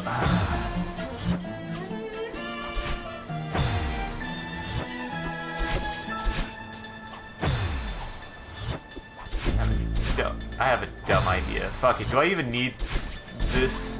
I do need it. Okay. Had to try once. I was like...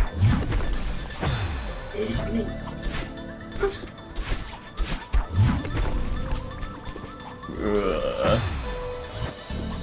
God. God. You gotta get such precise direction off of that rock, because if you land all the way at the bottom of that wall, you're fucked. These goddamn stars. Whoa, you almost cleared it. God damn it. God damn it.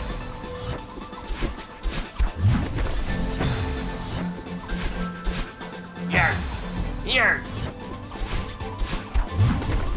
There we go. Fucking Jesus. Come on, Jesus, dude. Fuck. It's too hard. It's too hard. Don't even know why why my brain needed a hard reset there. Yeah, sometimes that happens. It can't do that touch. Yeah, I don't, my brain was like, do that. I was like, why? That's not what I want. That's not what I want, brain.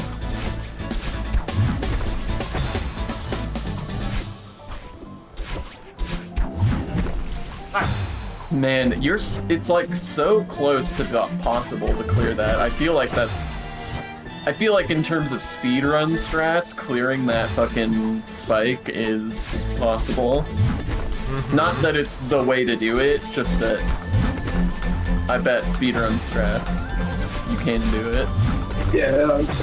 On speedrunstrats.com, they do say that getting between the spike block and the starfish will shave off a half of a second, which we all know when it comes to speedruns will make difference. God. God. God!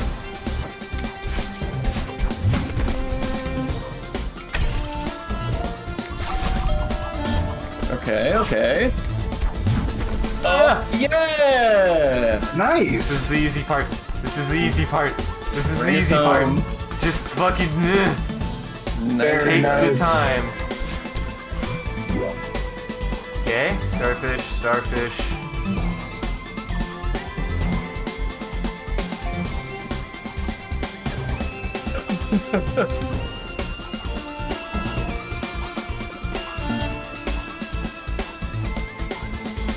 Interesting. Sort of a choose-your-own-adventure level. Yeah, there's don't do any dashes at all, or you get one. Get one. Wait, no. Oh wait, no, wave dash enough.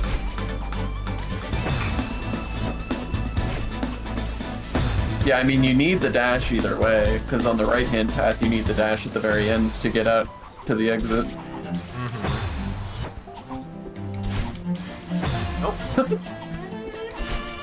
That's very funny to watch. Nope. Madeline just took a tumble into a pile of spikes. These starfish aren't even sharp in real life. They just have. Oh my god. So in biology, do you want to know what the single worst thing to dissect was? Jellyfish. The jellyfish probably wouldn't even be anything, actually. I don't think you would get anything out of that. No, Sean, it was the starfish. I have never, ever smelled something so bad. It was grisly. And Are you sure they weren't just improperly preserved? I mean, the formaldehyde probably didn't help.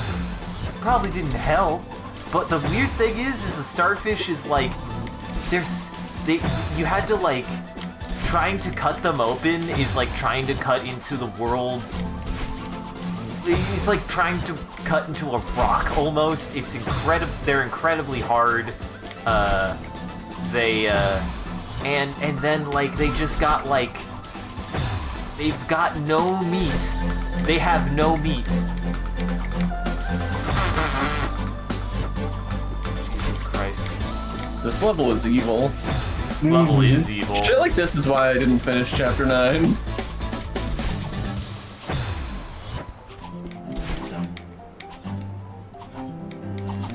Ugh! God damn it! I had to speed up right there. Yeah, I always really struggle with the. Yeah, I always really struggle with the like the timing ones like this in Chapter 3, and just like, woof. Fucking Jesus. Ah, fuck. It seems like you've got the timing, you just need to hug the right a little bit more. Yeah, I need to hug the right, and I need to I need to push down when I get to that part. Like I need to try to squeeze past. Okay, that's nothing. I need to try to squeeze past.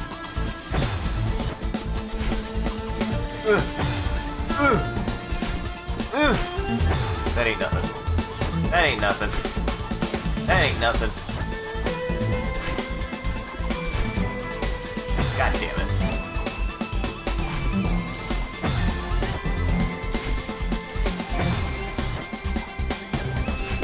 God, why can't I know I need to do it on command. Fucking Christ. God, it's like the thing that sucks about this is finding the right timing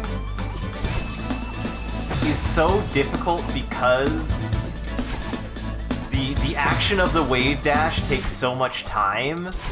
Yeah. I mean, you've got to just sort of hit the record button on your brain, and when, like, just monitor where the star is, and whenever you get through, just remember where the star was when you jumped. Uh-huh.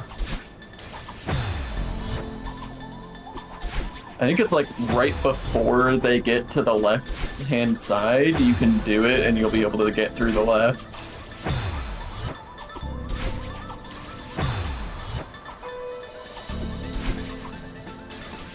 Yeah.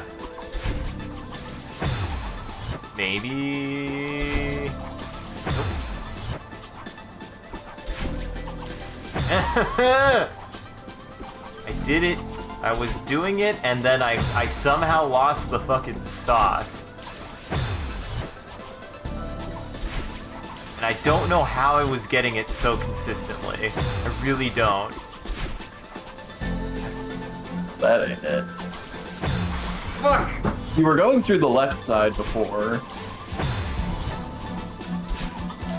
You had the sauce and lost it. You were making a pizza pie. It's making the spaghetti mess. That was one of the first things you said to us tonight. You're filled with spaghetti or something like that. I am filled with spaghetti.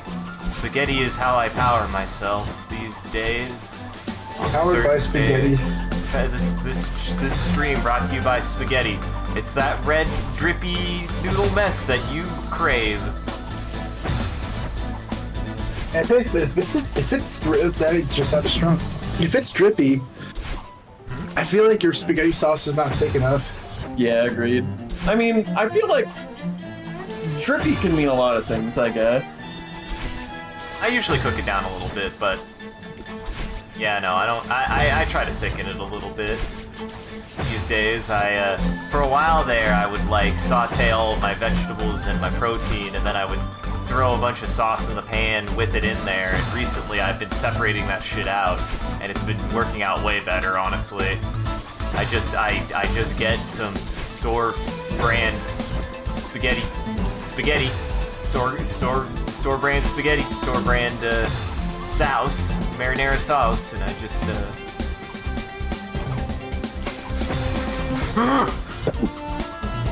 just I put my water on, I let it boil, then I start sauteing, usually some onions, maybe a little garlic, some meatballs, or whatever protein I want, if it's like some kielbasa. I deglaze it with a little bit of wine. Fuck, god damn it. For a technique that I've definitely mastered, I can so consistently fuck it up that it completely fucks my rhythm. Yeah.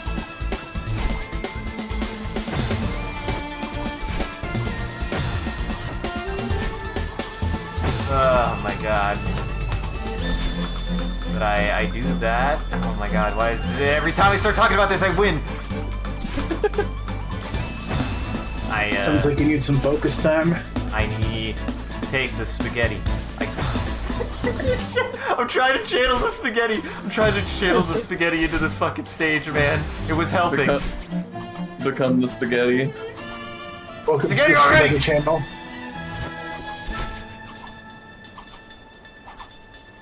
Ah, fuck. Man, I think going through that right side is messing you up because it means the timing is different at the bottom. Think? Well, yeah, because if you're going through the right side, that means you aren't going through at the same time as you were. So the star at the bottom is in a different spot than you're expecting. See? Shit. Well, fuck. For some reason, I thought I fucked it up, even though I didn't.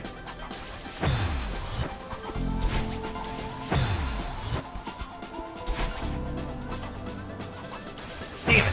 Damn it! Damn it, damn it, damn it.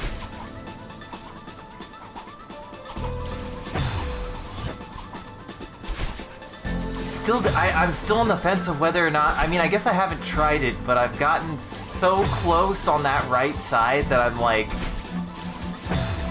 they seem like equal parts hard no matter what. Yeah, I mean, this seems like a totally viable path. You just gotta hug the right a little more when you get down to that section, and you'll have it. Shit. Just gotta trust. Just gotta trust. Just gotta trust. There you go. Progress. How close was I? How close was that? How many more fucking stars? Okay, that. One more. One more. One more. I can do that. I can do that. I can do that. I can do that. That's too well. Here it is, everybody. Here it is. Here. Spaghetti. Okay, so I make my spaghetti. I put the water on the. I get the water boiling. The water starts boiling.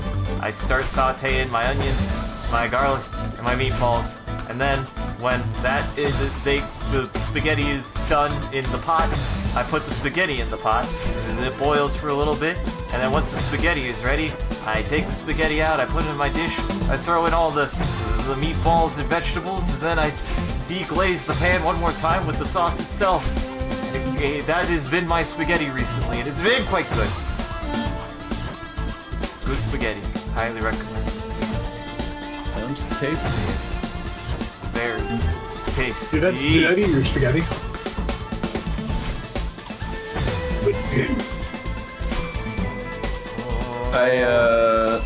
I, as a rule, I don't cook, but I've been doing a little bit more just like very, very simple stuff recently. I've been baking chicken a lot recently. I don't know if I've talked about that on stream or off. Just getting like frozen chicken breasts and baste them, stick them in the oven.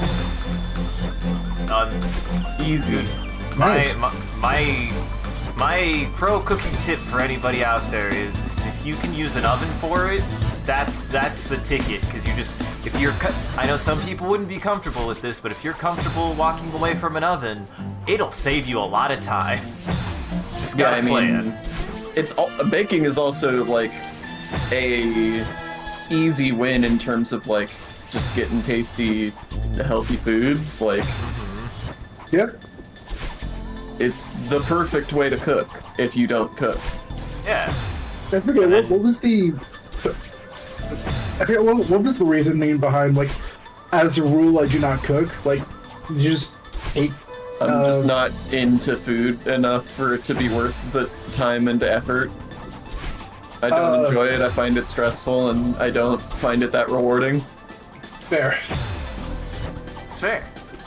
See, definitely cooking as a hobby for me has been made, like, I do find it satisfying and even a little relaxing. It gets me to, like, focus on something else for a while. So, and I sure have had my moments where I had to eat things like, I don't know, burnt chicken adobo. I've done that. That was probably my bad one, but my excuse for that one was I put my chicken adobo on the stove and I stepped away from it. And usually that's kind of you can step away from it. And I did like a thing in Tarkov and came back to it and noticed it had cooked down too fast because I guess I had the heat a little too high. So I blame Tarkov for that one. It's Tarkov's fault, not my fault. That was like the last time I played that game. It burnt my chicken. It burnt your chicken and it burnt your bridges with you. Just another reason for me to not like that game. But yeah, like messing up a dish is never something I'm super worried about because I'm just like, I have the kind of stomach that I'll be like, if it comes out good, great, and if it doesn't, I'll eat it anyways. Yeah. I do feel that. Plenty of dubious food. I did not thaw out the first time I baked chicken. I did not thaw out the frozen chicken enough. Oh no. And I thought that my meat thermometer was just not working because I kept like testing the meat, and it was at like 140. And it's supposed to be at like 165 to be food safe, technically. Yeah. And I would like, okay, it's only 140. Weird. I'm gonna stick it back in the oven for another 10 minutes. Test again. Still 140. What the hell happened? Stick it in the oven for another 5 minutes. Still 140. Oh, jeez. Yeah, no. It also just depends on like how hot you have the oven, whatever. So. Yeah, and obviously that makes sense too. But it was just funny. I was like, "Am I going crazy? I put this back in the oven 3 times and it has not increased in temperature." My magic number I've settled on is 350. Put it in for 350, and then let it cook for 45 minutes to an hour. Step away and do something else. By the time you come back to it, unless you've really fucked something up, it won't burn, it won't char, it won't overcook. It's just a good pace to cook at. Dude, 350 is way too high. The chicken's supposed to be done at 165, like... You monster. I have heard that it is better to cook chicken at high temperature for shorter. That it yields better results. Yes, if you want it crispy, but I like my chicken I like my chicken like kind of heat process is the way I'm gonna say it. Like it's very fall off the bone, like it falls apart really easily, and you get that with a lower, slower heat. You get that with a lower, slower heat, in my experience. I'm not cooking a bone chicken. I'm just cooking chicken breasts. I'm just cooking chicken. I like the thought of, I'm not cooking bone-in chicken, I'm cooking one of them slug chickens. Hell yes. One of them chicken slugs. Dude, I'm slugs. absolutely calling them chicken slugs from now on. You're welcome. Yeah. You want to come over and eat some chicken slugs? Actually, yes to that. Like, even if somebody told me to... Michael.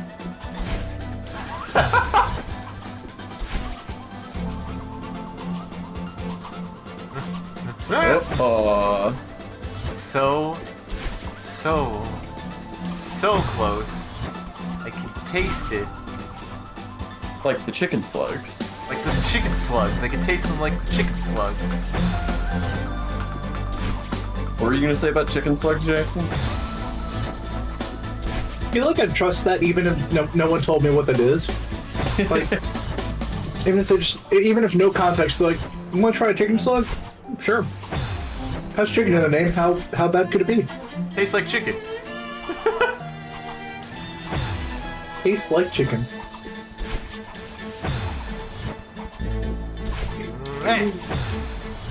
I also can confirm frog legs are very odd in that they do taste like a kind of like poultry or chicken, but they have like a fish texture. So if you don't like fish, you probably won't like frog legs.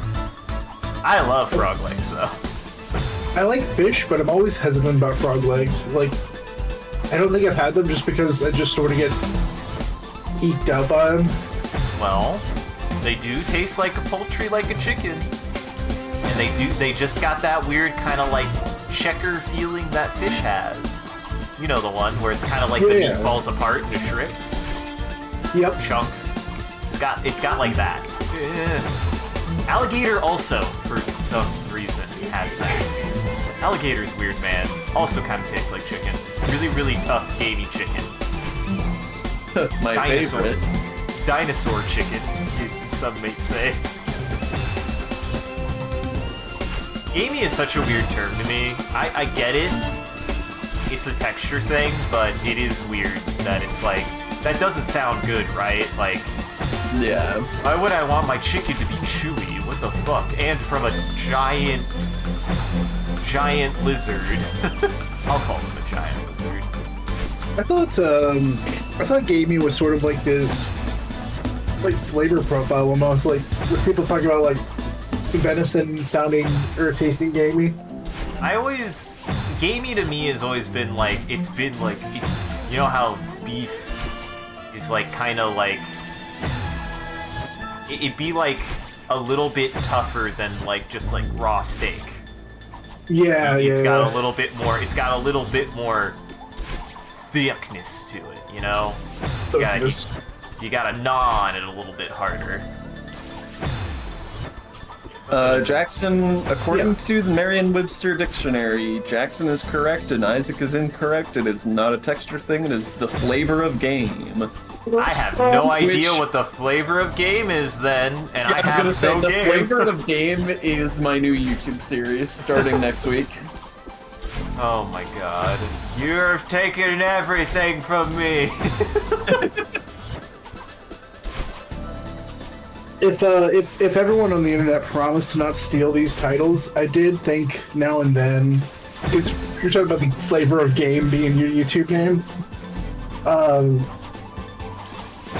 because I like game progression and stuff like that, and game mechanics. And so I thought, you know, if I ever made, like, Talking Skull's Rival, which is just fun conceptually. Which you totally should. I should. It would actually be kind of cool to be like friendly rivals. Talking Skull's Rival, Fleshy Face. My bad, Silent Face. Silent Face. I was thinking of either calling the channel Progression Bar and having it like, you know, like an alcohol, like a bar themed thing, but also like an EXP bar. So kind of like having like both of those displayed in like a logo. So you'd have like the and then the other one would be, instead of like Games Mechanic, it would be the Games Mechanic. That has to exist already, though. I'm sure. I haven't seen it, to be fair. Same with Progress Bar. That might be one you have to check, but Progress Bar feels a little more distinct to me.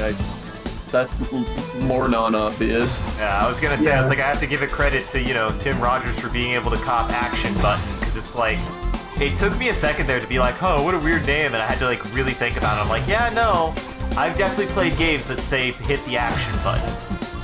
Yeah.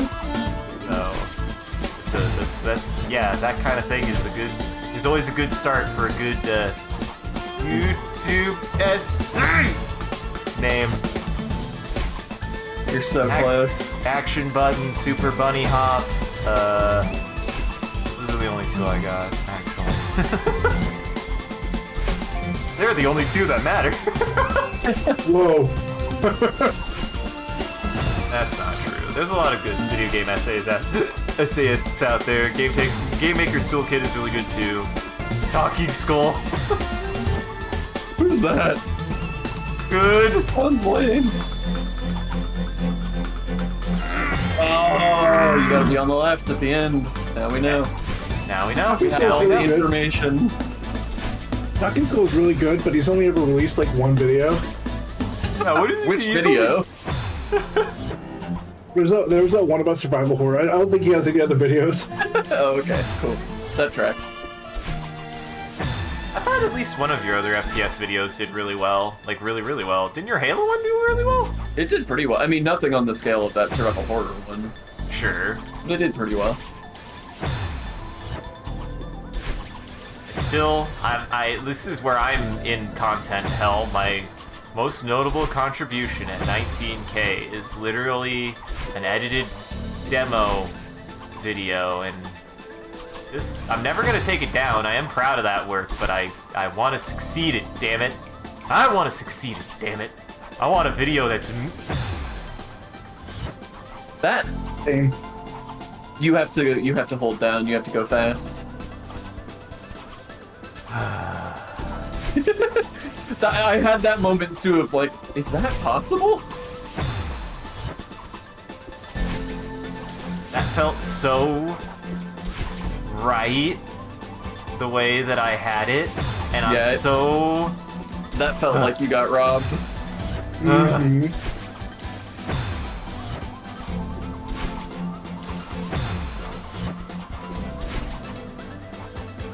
Man, I totally see where you're coming from on that one, Isaac. Like, you want a video that is content featuring you instead of content featuring like demo.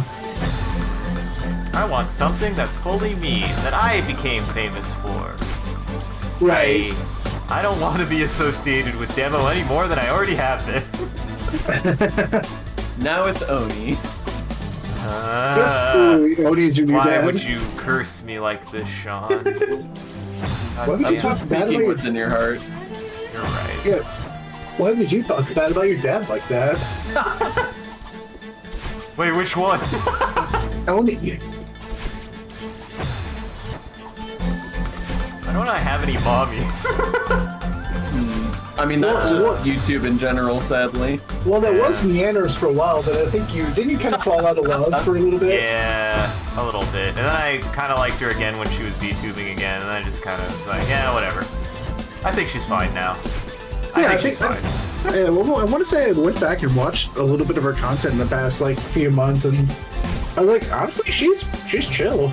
Like, I mean, for anybody who's gonna be doing like VTuber stuff and it work well for her, yes, absolutely, that makes perfect sense. That shit goblin. yeah. I'm gonna call her what she is. No, Good. I psyched it. Okay, I do have to go down there. That is evil. God, that's evil.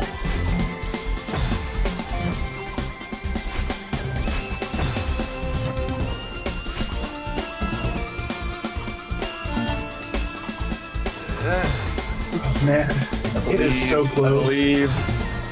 I will say Stapler-san is still one of my favorite videos on the internet, though. It's so goddamn funny. Stapler-san's good. Stapler-san, you goddamn asshole!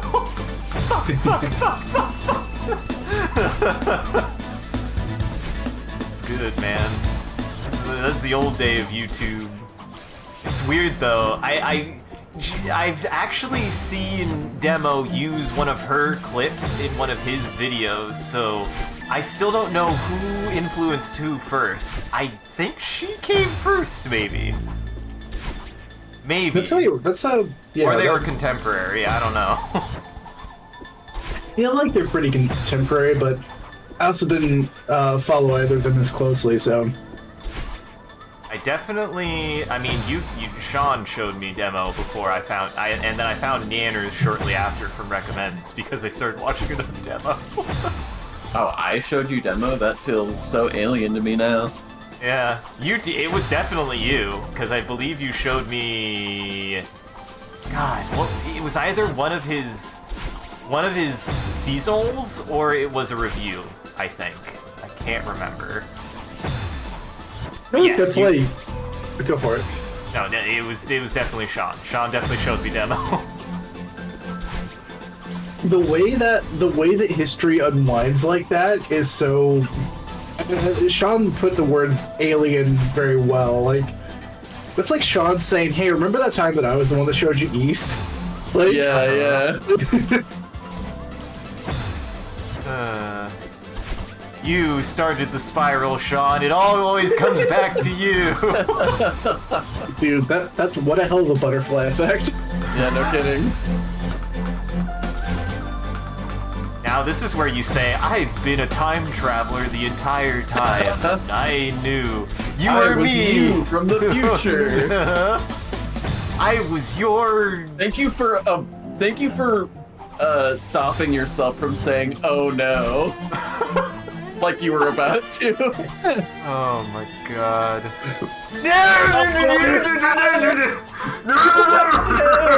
Oh no.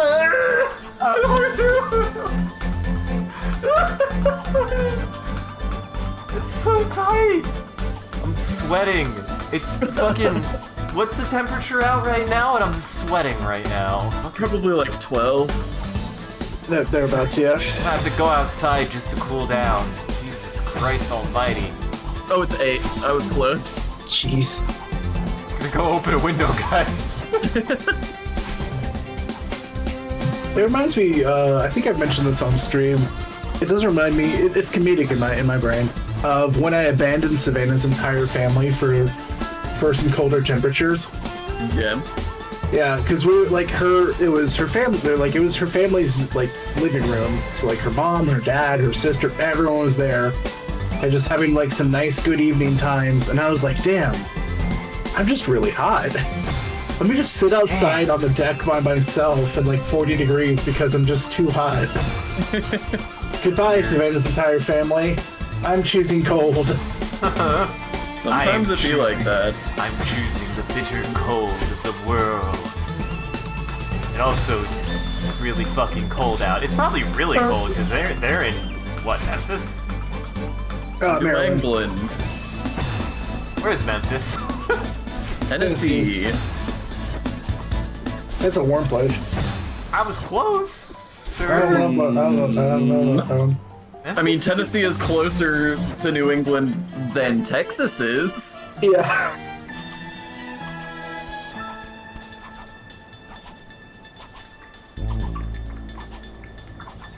Sorry, I needed a little bit of a sloppy drink break. Go on. I mean, Maryland and Memphis both start with M, so I kind of get it. I mean... No, I kind of get it. I just have known you long enough, Isaac, that if it has one letter somewhere in it, you're gonna mix up the words. Doesn't even have to be the same letter at the same spot. Doesn't have to be the same category of thing. Yeah. Your brain is gonna hook them the fucking operator in your brain's gonna hook them wires up wrong every goddamn time. Woo. Yeah.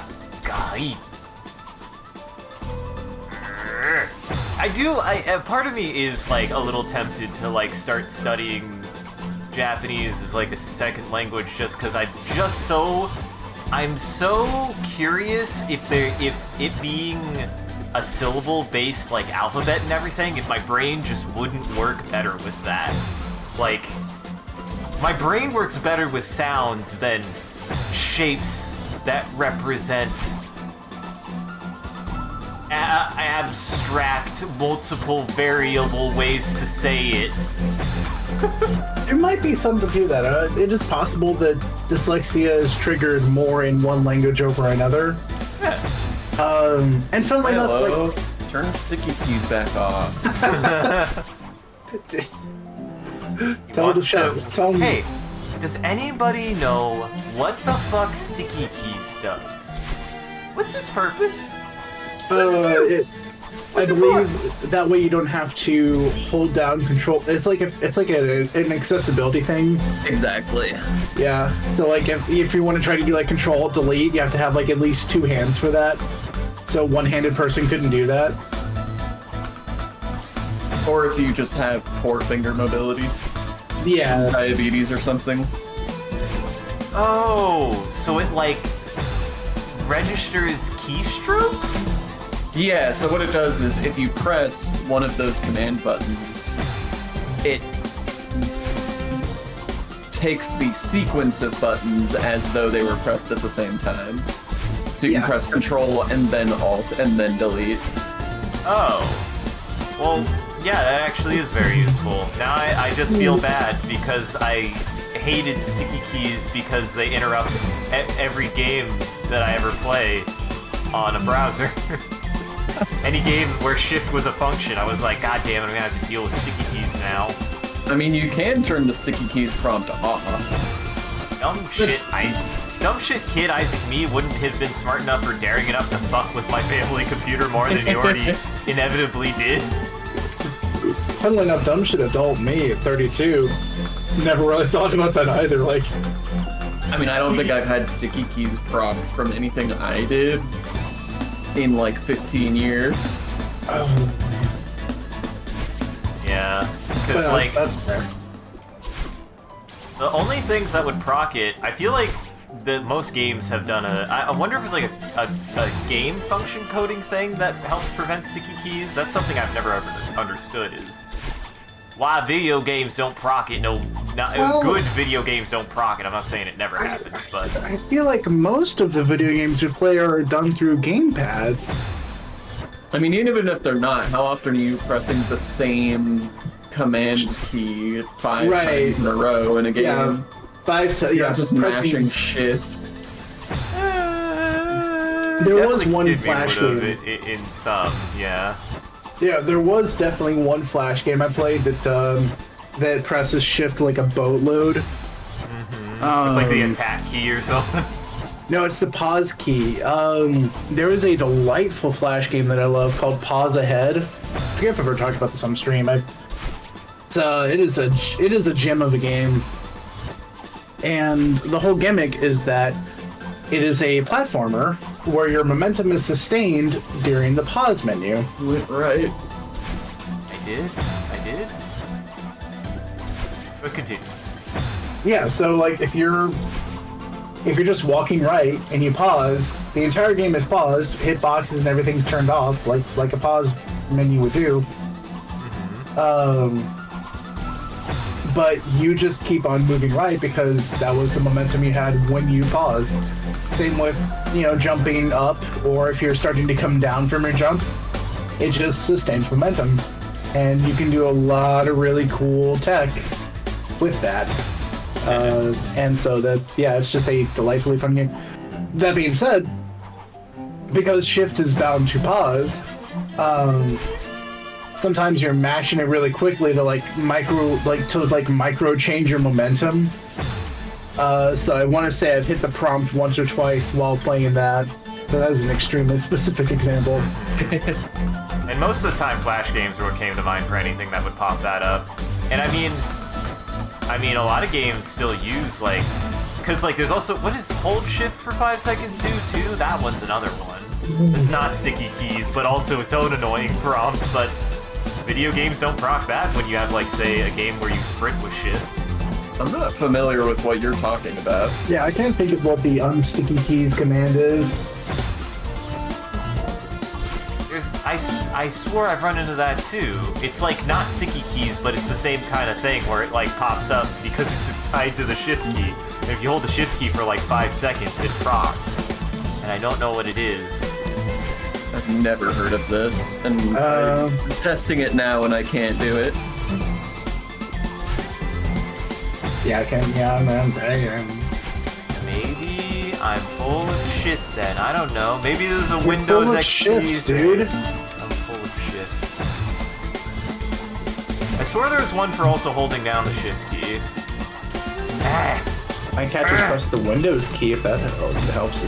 Oh, it has to be right shift. Oh. What is it?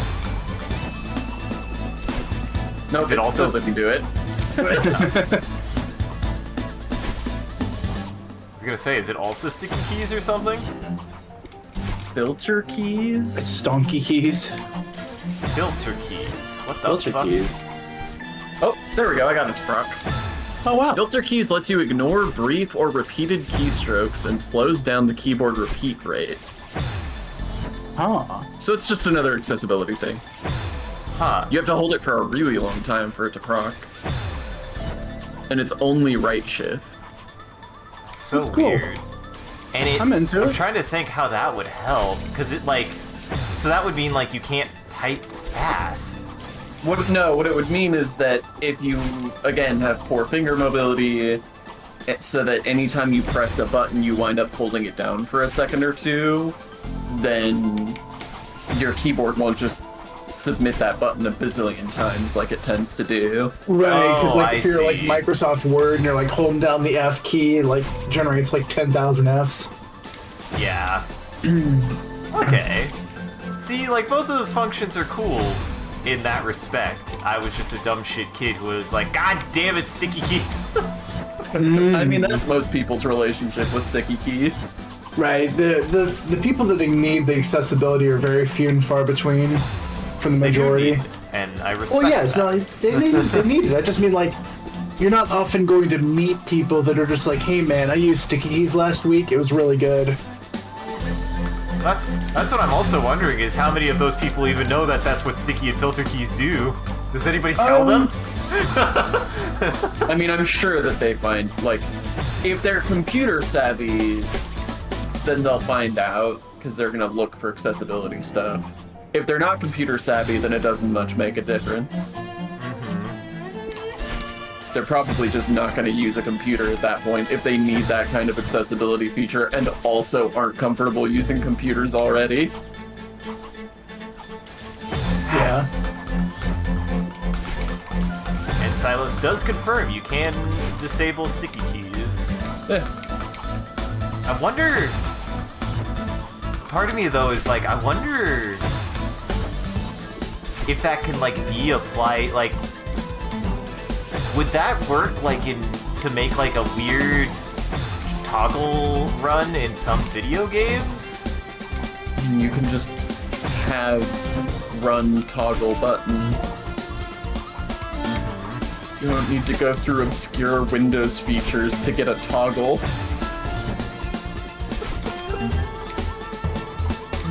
But I could. Maybe. And then the opposite, I'd be able to run for just a little second.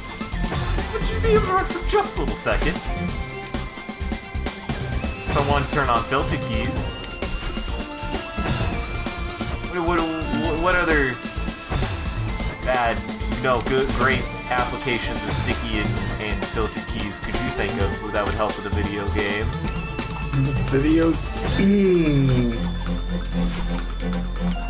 Because filter keys is basically just you hold down a button and it doesn't register like it's holding down a button.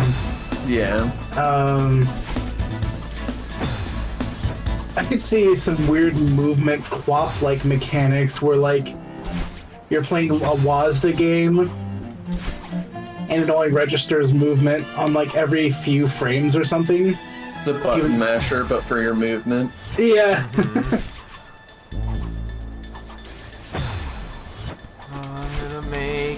Yeah, like I'm struggling to think of like of a game that filter keys would just straight up make better, but I can think of like a couple, like gimmick challenge games out of it.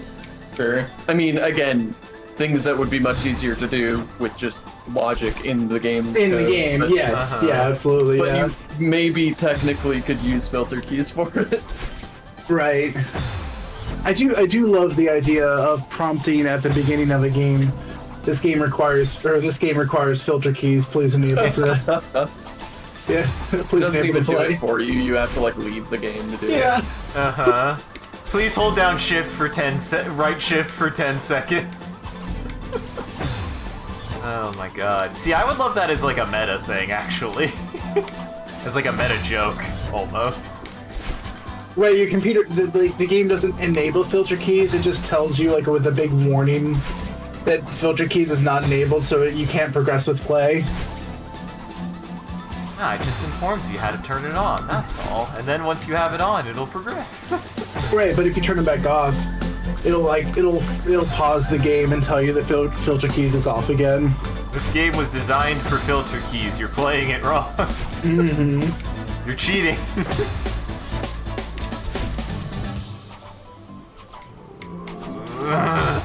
This game is called Moving Past It with Finite Body.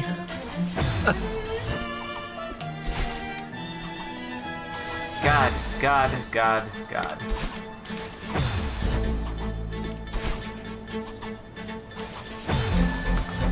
Take another sippy drink. Take another sippy drink. Take another sippy.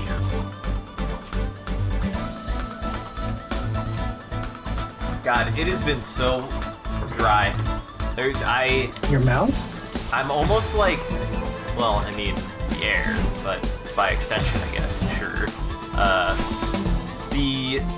All of the salt everywhere, damn it, has made everything so goddamn dehydrated. It's so my bad. hands are bleeding. Oh, wow. I mean, that's not good. I don't think that's good.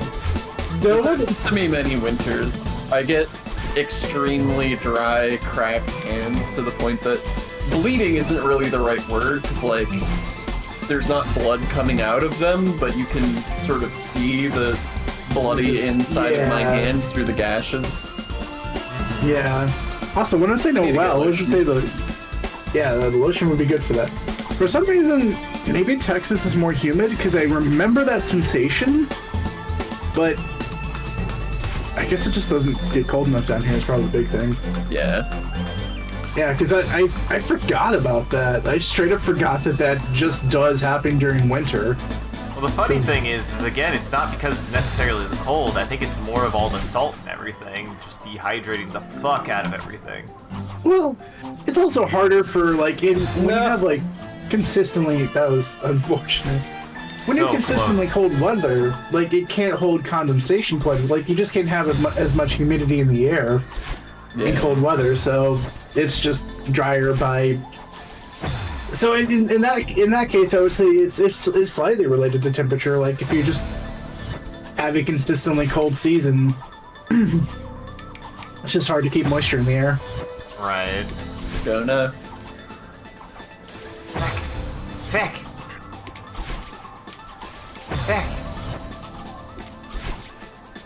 Vertical shafts. I love vertical shafts. My hands get the like dry cracking really bad. There have definitely been years where it's like where it seems like it might be a health hazard. Jeez. I'm trying to find a lotion that doesn't make my hands feel greasy as fuck. Yeah, that's always. That's why I don't use lotion, is because I hate the feeling of lotion on my hands. It feels awful. Yeah, that's fair. It gets all oily and like slippery. You don't want to be an oily boy. Mm-hmm. Don't want to be an oily boy.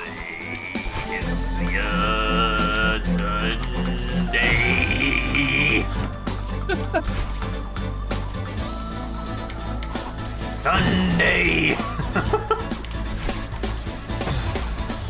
Man, this is that other vertical shaft was like tough, but this one is some Tougher. goddamn. It's some goddamn. Eehee. That was a Lisa sound effect. Eehee. I do love Donkey's video pointing out that there's a song in the game for Lisa that samples the awful grunting noise that a character from Shenmue makes. It's fucking wild, man. The game is wild.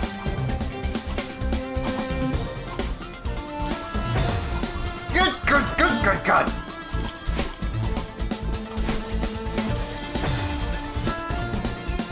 Had it. It's like one of those things that it's like, if I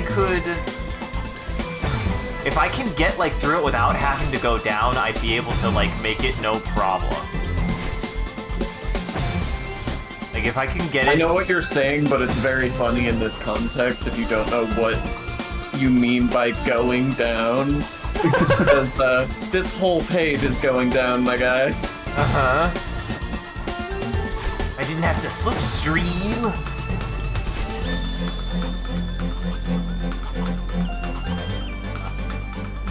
God, You went right. You went right. I go right every fucking time.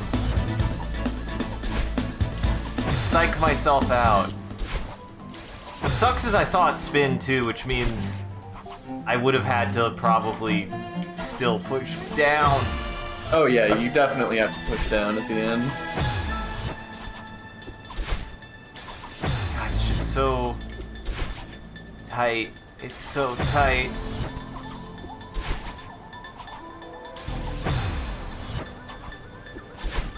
Well,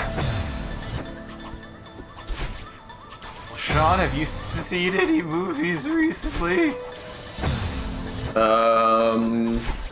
New movies? I don't think so. Let me check my notes. Let me check my shit. I mean, I don't know how much... Have I talked about Hi-Fi Rush on stream? I think you mentioned it. I definitely want to play it really bad. Yeah, that's what I did most of the last week, is I played through Hi-Fi Rush. It's really good. It deserves all the praise it gets. Did you do any of that post game? Because it was a lot of it. I haven't had a lot of time to, because that was just the other day. But Yeah. I've done a little bit. I'm on the fence as to whether I want to continue doing the post game. Hi-Fi Rush has a wild amount of post game content. I did not anticipate that. I was telling Jackson, I think that it's probably like free DLC update type stuff, because a lot of it feels very tacked on. So it seems like the kind of thing that could have been just like added after release. But I don't know for sure. But yeah, it's wild. Like, the biggest thing for me, there's a whole costume customization system that just doesn't exist until after you beat the game. It's entirely a New Game Plus feature, and it's so extensive. Like, it would be one thing if it was just like, oh yeah, you get, you know, 1 or 2 alternate costume options for each character. I'd be like, yeah, that makes sense as a New Game Plus thing. No, this is like an entire customization system. And like affect gameplay even? No, it's all cosmetic, but it's just wild how much of it there is and how much like detail there is to it. Like, there are, for your main guy, you can customize your hat, your glasses, your scarf, your shirt, your jacket, your pants, your shoes, and your guitar, each separately. Yeah. On top of giving custom outfits to every other character. So it's kind of a lot. And some of the outfits are great, so I'm glad it's there. But there's also, like, I knew there was going to be New Game Plus stuff, because all throughout the game, there's a bunch of stuff that you come across that you just can't interact with. And so I knew that there was going to be some degree of, like, going back to do that stuff afterward. I'm on the fence as to whether I'm actually going to go through with it or not, because the main one, there's 2 main things that you go back through the levels for, aside from just like getting high scores, which is a super valid way to play the game, and honestly probably what you should do New Game Plus for. But the like mechanical incentives for going through, one of them is just to get extra upgrade chips, which you don't need. They're basically completely pointless at that point. And the other one is one of those annoying things. I kind of hate this as a design thing, and I've hated it in basically every game I've seen it in. There's this thing in a lot of games that, like, there's secrets that are nothing really on their own, but that you have to get all of in order to unlock some big special thing for super special secret people who get all the secrets. The first time I remember noticing and really hating that kind of design is in Hyper Light Drifter, because that's a game that's all about exploration, and like finding the secrets in that game is really satisfying. And there is a big, cool-looking, spooky door that I really wanted to know what was on the other side of it, but in order to open it, you had to get literally every secret path in the game, of which there were like 50. And I was like, this is not, like, this is no longer exploration, this is now completionism. And there's a very... Hello? I was just agreeing, sorry, continue. No, Milo did, thing. Milo made a loud noise and I don't understand how. But yeah, there's a very clear distinction between exploration and completionism, and they're valid. They're both valid ways to... Yeah! They're both valid ways to engage. Huh? They're both valid ways to No checkpoint, by the way. I want to say that after this room is a checkpoint. They're both valid ways to engage with the game, but they're just very different. And Hyper Light Drifter is a game that's great for exploration, except that the big thing at the end of the thing is tied to combing every single square inch of the map for documenting every single secret in the game. And I'm just like, not here for it. Not doing that. Yeah. To this day, I don't know what's behind that door. It's not as bad in Hi-Fi Rush because there's already other incentives for playing through all the levels again. Like I said, the main one being high scores. And also because the secrets are not that secret. Like, I found over half of them just through playing the game normally. I just wasn't able to, I wasn't allowed to interact with them yet. So they're not that secret, so they won't be hard to get all of them. Just a question of whether I want to play through the whole game again, which I don't know yet. Right. Might be the kind of thing that you'll be like, maybe I'll come back to this one. Exactly, yeah. I think before I finally commit to the Final Fantasy again, I've just been trying to, like, because I do get suckered into completionist stuff a lot, and but I've successfully resisted like completionist 100%ing the last 2 games, and that took effort. That was difficult. It was, because it feels like you're leaving meat on the bone, and it's like, how can I put this game down when there's more game? I mean, if you're enjoying the more game, then there's no reason to. Keep playing. That's fair. I think I might actually go back to Mega Man X Dive again because that was really having a fun romp with that.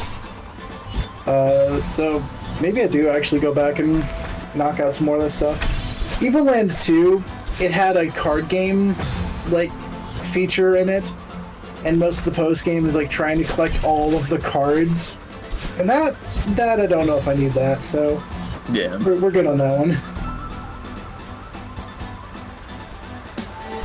Also, am I understanding this correctly that I have to try to get the gem again?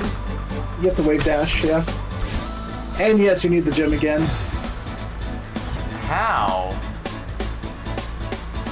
Because like even if I wave dash, it doesn't like it doesn't get me to the, because all the gem is going to do is re-up 2, so I don't need to wave dash. But I think you do.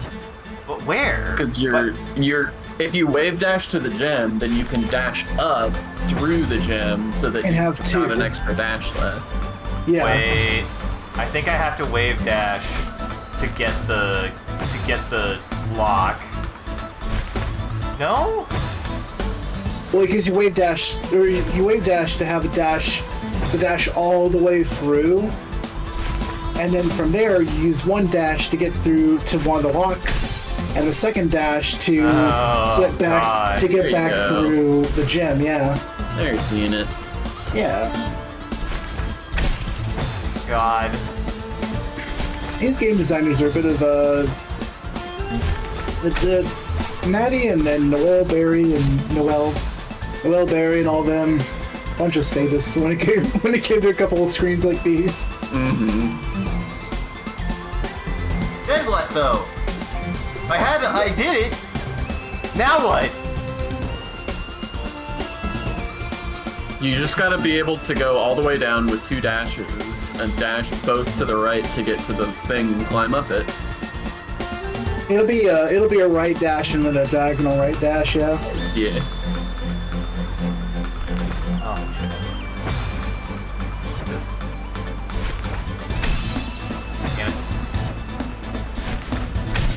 Yeah, there's that. Well, you have to go back through it. Yeah, you have to go back through it a couple times. You have to pick it up a total of like 3 times. Instead of going for the right one, you'll definitely want to go for the center. Yeah, you just want to like stall out on the double crystal until it respawns. God. Yeah. That's so long. Yeah, if you just used your other dash, you would have had it. Yeah. Shit.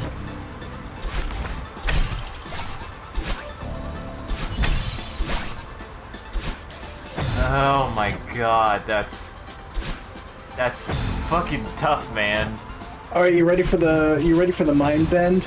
You want to diagonally dash upright when you collect it the second time, and then fall down to get the right one, to get the right key, and then continue falling so that you can save both dashes.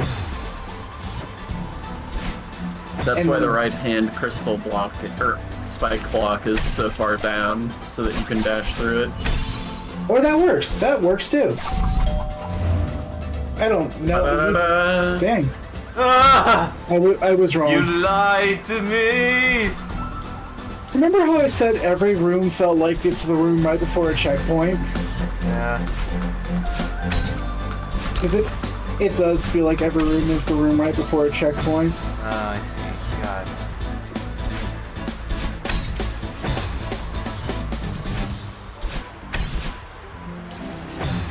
We'll say for how this part seems rather tame, yeah. isn't too bad. You'll just have to. You can quit out of the. I want to say you can quit out of the thing by grabbing the sides. If it registers you're trying to grab the wall. Oh. I Yeah, think. I don't think I've run into that yet.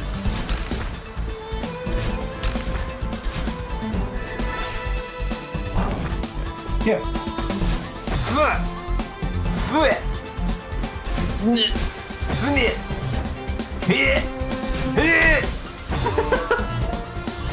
I hope everybody likes the funny noises that I make when everyone likes a good effort sound. I feel like everybody likes a good effort sound. What's everyone's favorite effort sound? I feel like the voice director was just like, try to make a hairball. My favorite effort sound has always been the Quake jump sound. I don't know. Oh. It's just very, it's so ingrained in my brain. Yeah. There was, oh man. This is sort of reverse engineering the question, but oh man. I want to say maybe it was Scott Pilgrim we were watching again, or something like that, where there was a really over-the-top specific action that was done. I actually cannot remember what it is, which is going to kill me and make the story not funny. But there was some action that was just like, it's like, oh my, and the effort sound itself was just like a simple like effort sound like a or something. I can't remember. But it was just like a really over the top action that was like, how do you voice direct that? Like, how do you tell someone like this? I can't remember what it was. But like, it's like, how do you tell someone like you know, this burning this building, you need to jump across like 3 flights of stairs and make a sound for that, and then, you know, and you're tumbling while doing it. Like, what does that sound like, you know? I think that's where you just gotta build some phone steps and throw someone down and... Yeah. Yeah. Or some real steps and just say, well, you'll make a lot of money if you survive. What, you don't like my directing? Well, yeah, but like if it's like Chris Evans, like, he can't get injured. Like, he needs to be on the set of like Avengers 7 next week. Why even bother making Chris Evans make effort noises? He was in Scott Pilgrim. You think Chris Evans makes effort? Whoa, jeez. I liked him in Scott Pilgrim. That came out wrong. I didn't mean to say that he doesn't put effort into things. I was trying to say that he's such a... I didn't realize you had such a... You're such a hatred for Chris Evans. No. For Chris Evans? I was saying he's Ryan such a Reynolds? badass, he doesn't have to try. Oh, is that... Sure. Oh, that's what it was. That's a hell of trying to save a that is so backhanded. No. Oh, dang. I actually kind of like this room. This room is weirdly not stressful, at least this first half. I just gotta get it, but this room is... I can be patient with this room. Like, you don't have to... Exactly, you can be patient with it. Who's ever seen Chris Evans skip effort? It's really good. Well, that's where it starts getting fucking stressful, is where they no longer spawn. I didn't realize that. Mm-hmm. It's just that one batch. Just that one batch. Time to go. Have a blast. Yeah! Good!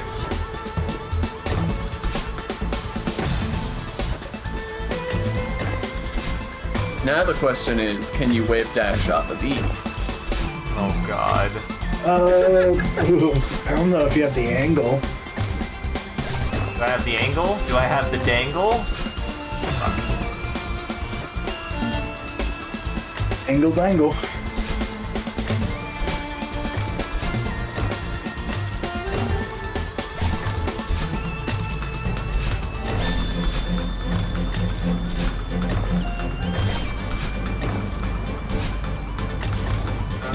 Oh, Nuts! What do we do? What do we do? I need to see. So I've gotten that first half. Now you're there. Yeah. Oh, that's the last one. That's the last one and something happens. Okay. Yeah, I started from the top, now you're there. Sorry, I started from the bottom.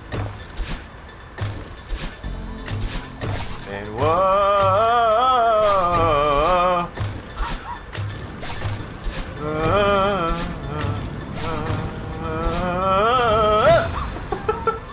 I don't know what that song, that beautiful song that came out of my throat was.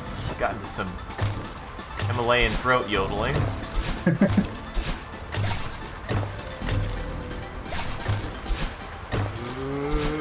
Yeah, shit.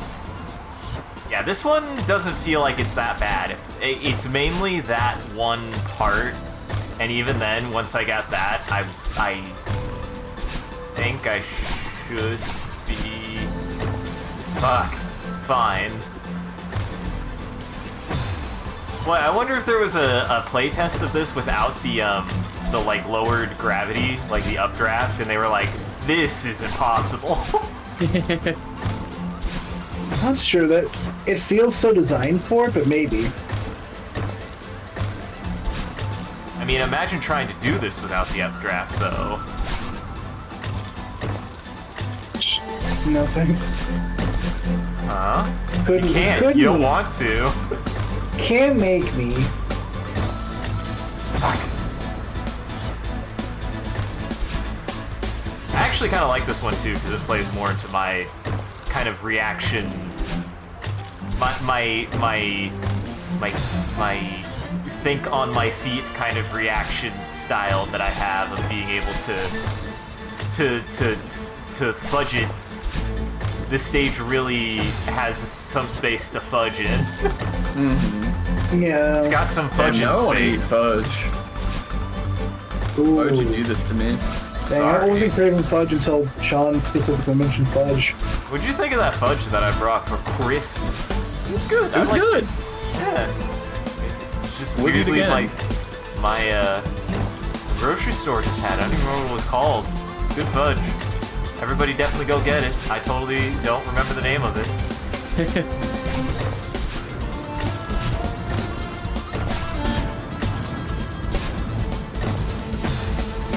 Yeah. This is gonna be the one that Isaac's like, this one's not too bad, and then we're gonna spend the next hour on it. Hey now. Yeah. I feel Yeah, like nice I've been making more progress than that fucking either of those other two vertical shafts. I'll take this vertical shaft over the other two. This one is a lot less stressful to me in certain ways. Mm-hmm. Yeah. This one's not that bad. It's not that bad. It's not that bad. Yeah, it's not that bad. Not that bad. Can't believe you would do this to me, Sean.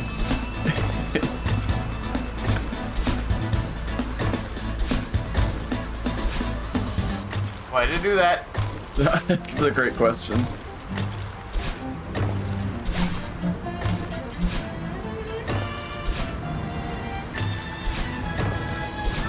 that almost broke bad.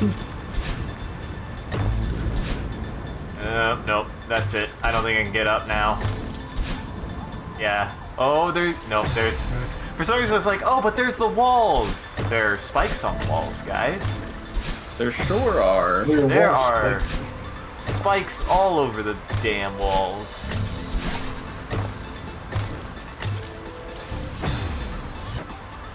Okay. Alright. Okay. Okay. I'm gonna go to heaven. Call me. Call me. Oh boy. Call me. Call me. No!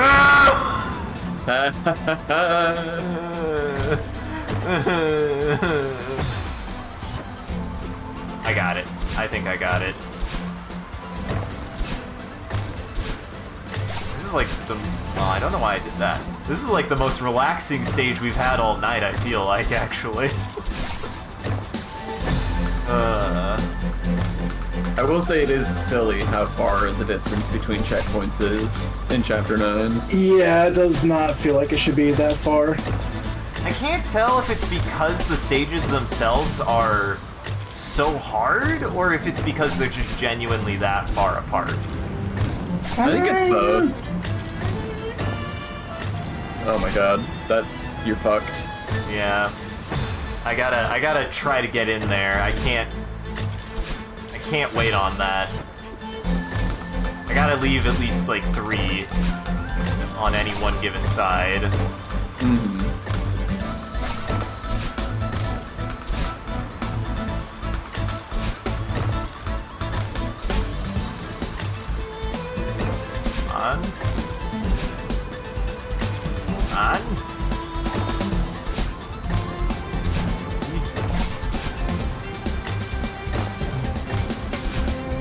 Nope. Nope. Nope. Oh. Fudged it. I fudged it. Put it right in the goddamn trash can. Put it right in the stink hole. What? Oh, don't put it in your stink hole, dude. That's an unfortunate place for that.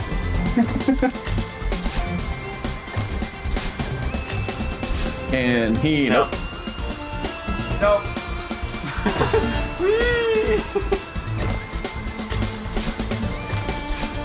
It was close, but the cigar was not diced. I was preparing the cheer. Wow. And then he jeered. Wow. Mm-hmm. He was getting ready to cheer, but instead he jeered. This is my creepypasta. Why? Gotta Hesitation. stop going to the bottom. Hesitation keeps on killing me there. I have to just go for it. Even if you do hesitate, you gotta go for the like closer high up one, because you keep spending them all going all the way to the bottom and not getting any height out of it. Yup. Shit.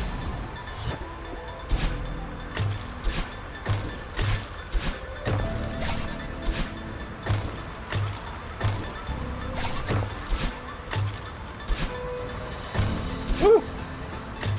Waha! Why?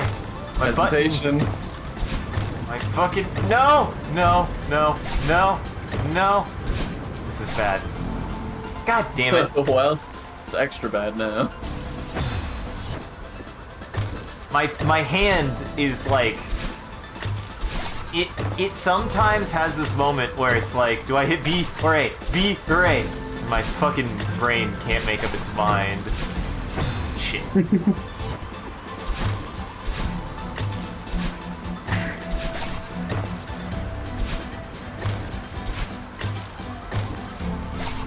Alright.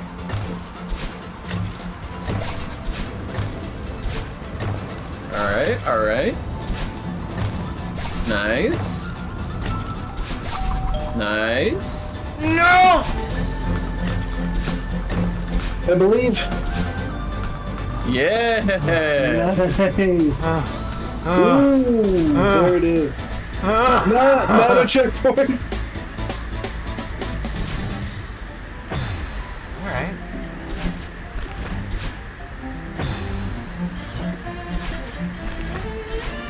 God, I gotta do it again? You know it. Fuck me.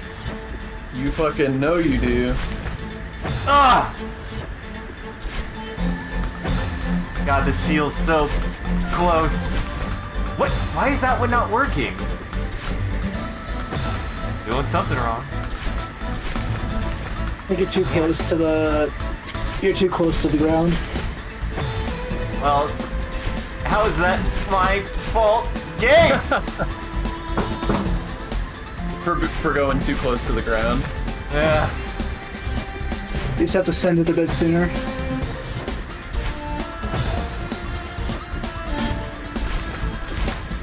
Damn it, that's so hard.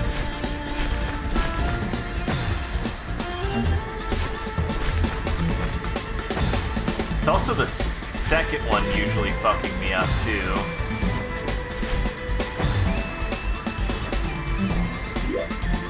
I didn't mean to do that. Well, might as well check.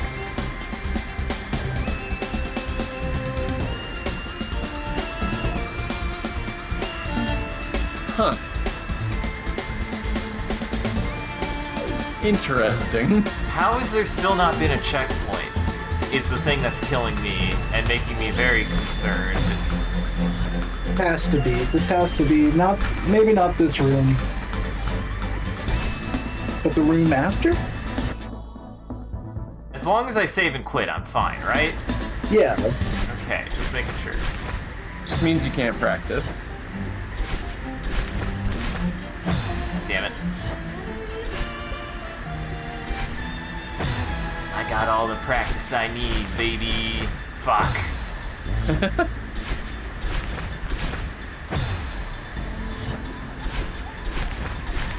Oh my god, I did it once.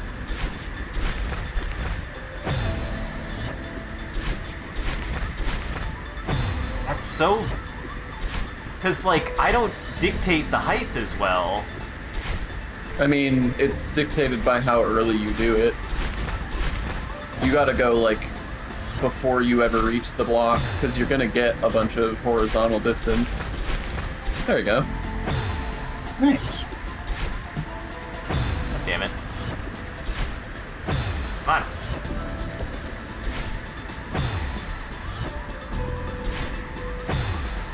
Come on.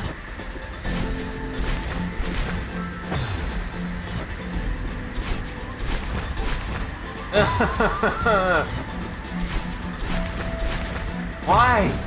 For fuck's sake.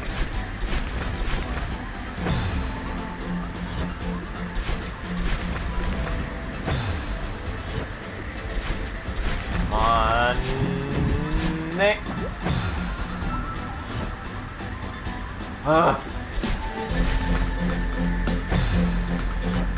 Just do the thing.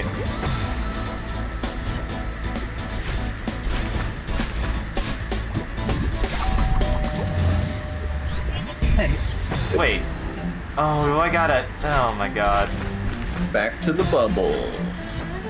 Back to the bubble? Do I not have to... Do I not have to that? Oh, maybe that.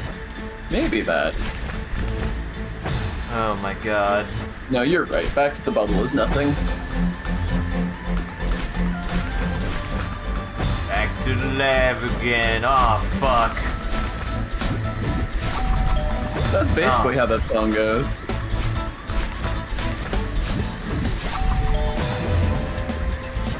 The pizza box. This cat got the pizza? Is cat in the pizza? Is Cat it wants pizza cat? Pizza. Pizza cat. Maybe the... I don't know, man.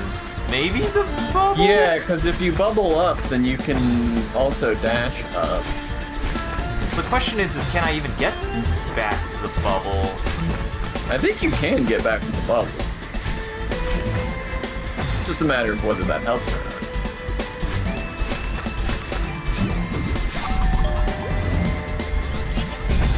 Fuck!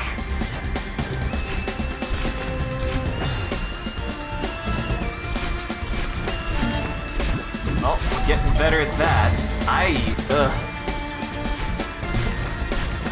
Can I clear the fucking spikes is the real question. Shit!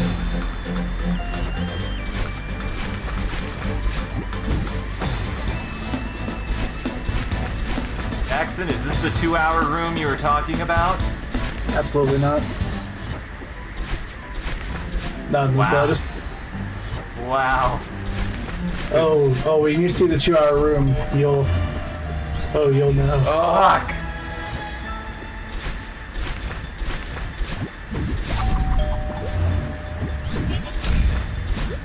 You need to go straight. Oh, jeez.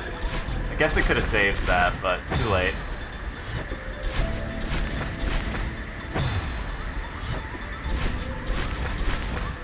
God damn it.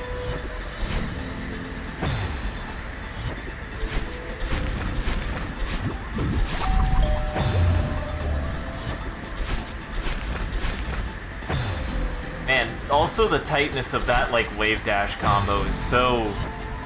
It's pretty tight. Okay, fuck you too, game.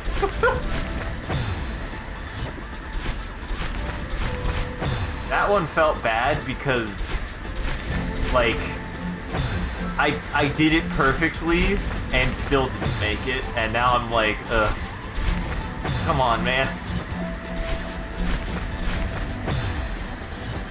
How have we still not got... Yeah. How have we still not gotten a fucking checkpoint, though? Holy shit.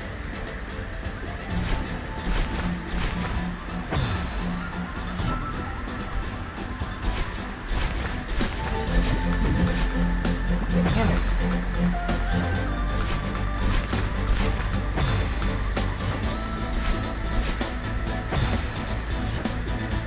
Wearing it, I'm actually getting worn out now. I'm just like, oh my god, this button input is very... This button input actually kind of hurts my hands over time. Having to do this many wave dashes in a row is pretty... It's actually kind of exhausting. Mm-hmm. Oh my god. Like, I might need to call it here soon just because, like, look, I fucking can't. I can't. My hand is starting to hurt. Understandable. The wave dash is a very neat technique. Very taxing fingers. It's very taxing when you have to do it this many times. Oh my god.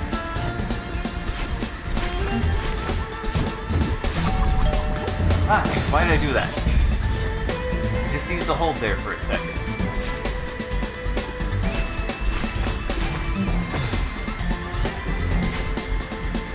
Oh my god. I know the fucking... This is something that I don't understand. Is sometimes I'm like, I definitely know I know how to do it, but goddamn. Yeah, I think I'm just getting fatigued. Excuse me. Gross. Okay.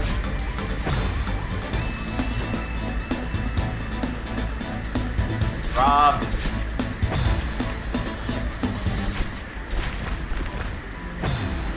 God. Can I make it in one, please? Yes.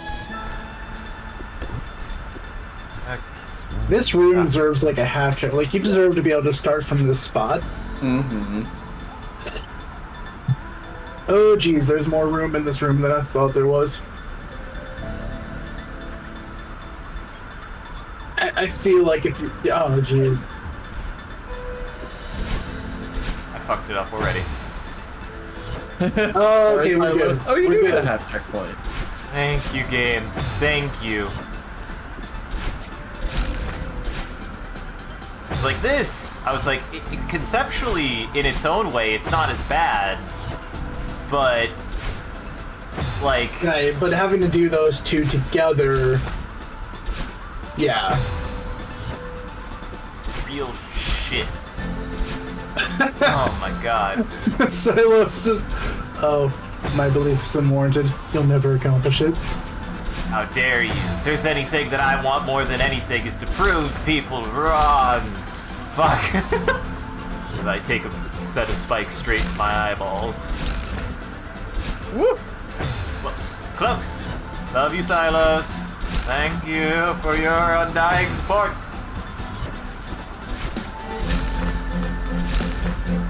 Woo! Oh my god, that's so tight. Squeaks by every time, yeah. Uh-huh. Mm-hmm. I love Madeline's unwavering bravery, just like, doesn't care about the spikes, it's just like, I can do this. Mm-hmm. See, I mean, I think it's more of a matter of, I can't get down! I can't get down! It's the cat who gets stuck in a tree and just keeps on climbing the tree higher because they can't get down. Yeah. Yeah, I can see that one too.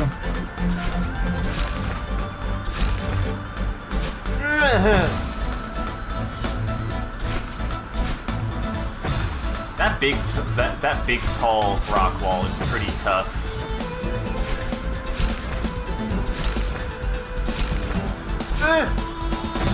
Wowie zowie, that's not what I expected the game to demand of me right there.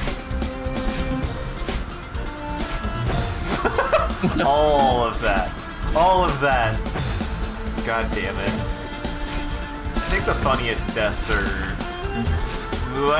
are specifically like those ones where I've labored to not die just to fuck it up. Yeah.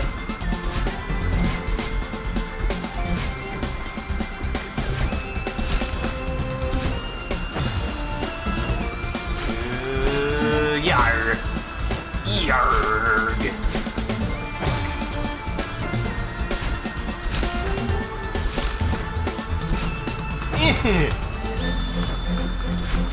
So tight. It's so goddamn tight. Good point.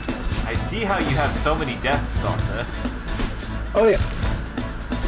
You just kind many. of, you just keep dying You until just keep dying. you get one. What? Shit! I didn't expect to hit that fucking spring there. Suffering from success. I heard a very paid stop. Is Milo doing something? No, that was to Jackson. About all the burping I'm doing. Mm-hmm. You're a monster. Burp demon. Burp demon. I'm sure that exists. Yeah, probably. I'm just drinking a lot of sody pop right now. Stop it. Got seltzers. Get yourself a nice LaCroix. Get Ahas. If you're gonna get a seltzer, get an Aha. They're caffeinated, they actually have flavor, and they taste good. They're refreshing as all fuck. Oh yeah, I forgot that Ahas have caffeine. I got them for a while, but then I was like, I should really just be drinking water. I don't Are need you more even caffeine. drinking caffeine at 10 p.m.? Yeah. Oh, yeah. What do you need to be up for in 5 hours? Look, man, I woke up at 5 today. I just wanted to make the most of my day. See, you responded and then you never got on, and I was like, he probably fell back asleep. Oh yeah, that's right. I didn't mean to say. I didn't mean to tell you I slept more. I assumed. I guess. It's fine. I still had a good time with Monster Hunter. We beat the shit out of some stuff! God damn it.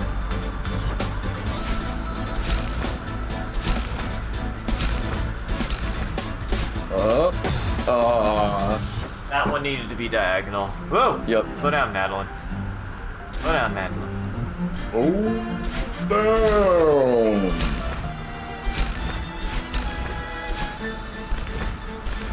Yerg! I believe you got this. Aye. Aye. Ay, ay, ay, ay. Ay, ay, ay, ay. Ay, ay, ay, ay. Oh my god, I just remembered mine. One of my favorite effort noises is, for some reason, the female custom character. There's a voice there's a voice in Soul Calibur 5, and with certain weapons, the female custom character will just go Booyah! It's my favorite. I don't know why.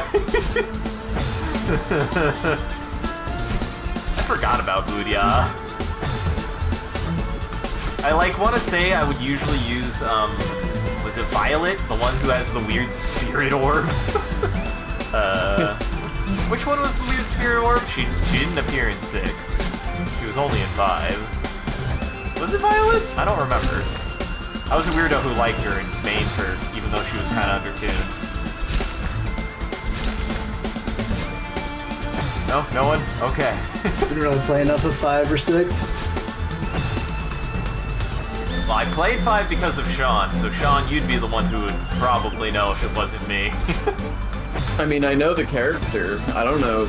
I don't remember anybody's voices in those games.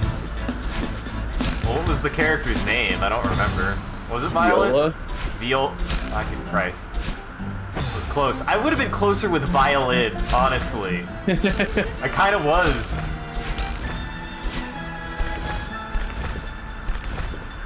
Ugh. Hey! It's just No checkpoint! It just keeps going. Oh my god. I'm gonna say... It hit... Oh right, these ones are slippy.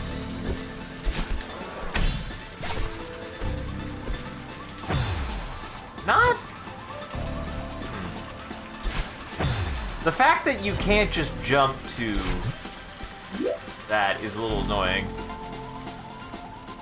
Okay, so you don't unfreeze them. They're supposed to be frozen. You can't climb them. I thought you could jump up them. Do you not? Yeah. I don't know. Oh, on the right side? No, those are frozen and you can't climb them. You can infinite jump them, though. Yeah, that's what he's saying. I tried to, and I mean, I haven't...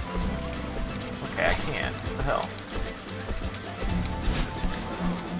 Oh, I fucked up. Which, for what it's worth, I don't know if this screen forces you to do infinite jump. I just remember learning infinite jump maybe around this time and having an easier time with it.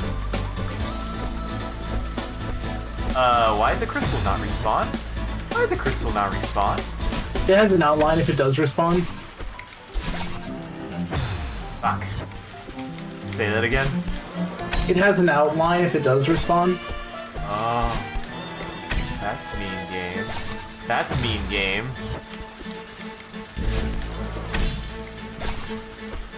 Yeah, I don't know how else you're supposed to do this without infinite jumping. I think that this is... you have to. You can't grab those.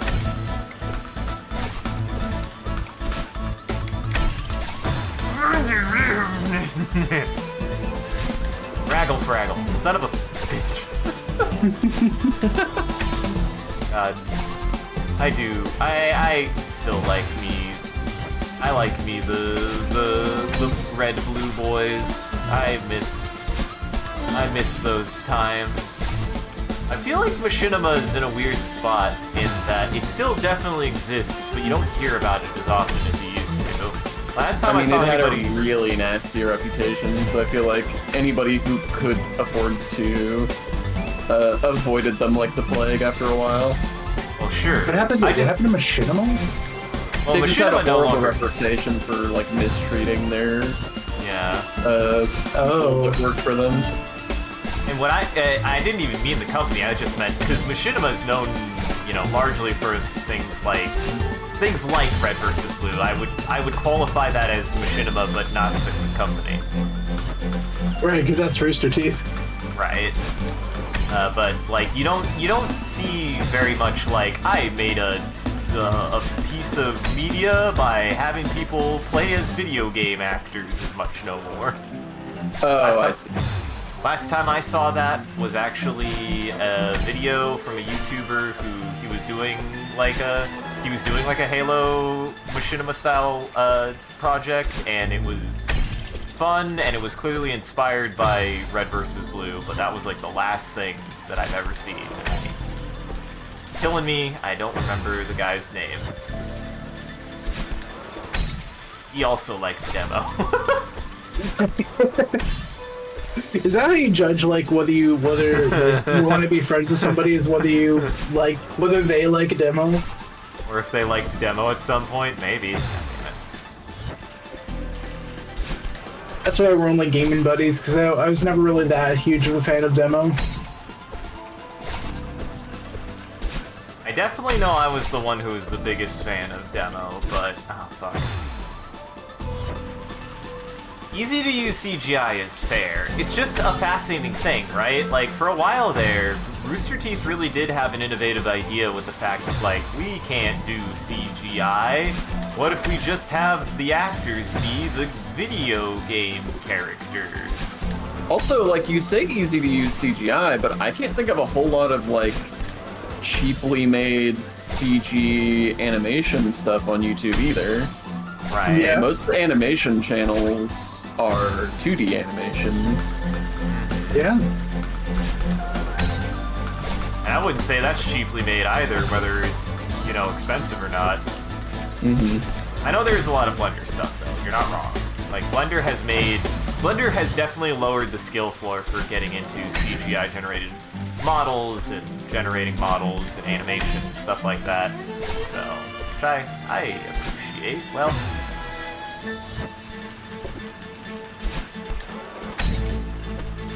yeah, no, it's just such an interesting thing to me, because it's like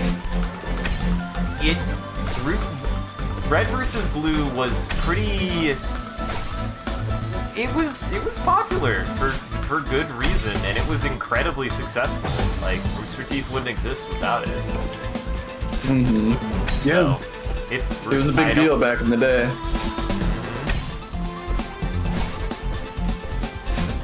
You say they were one of the first. Not the first. God damn it.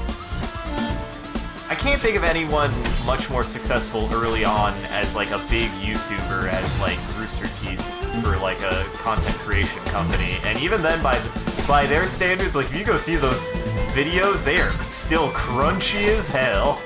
I mean, YouTube was crunchy in general back then. Yeah. Right. When are we gonna get the HD remasters of all the original Rooster Teeth? Wait, I owned those on DVD, and I'm not joking.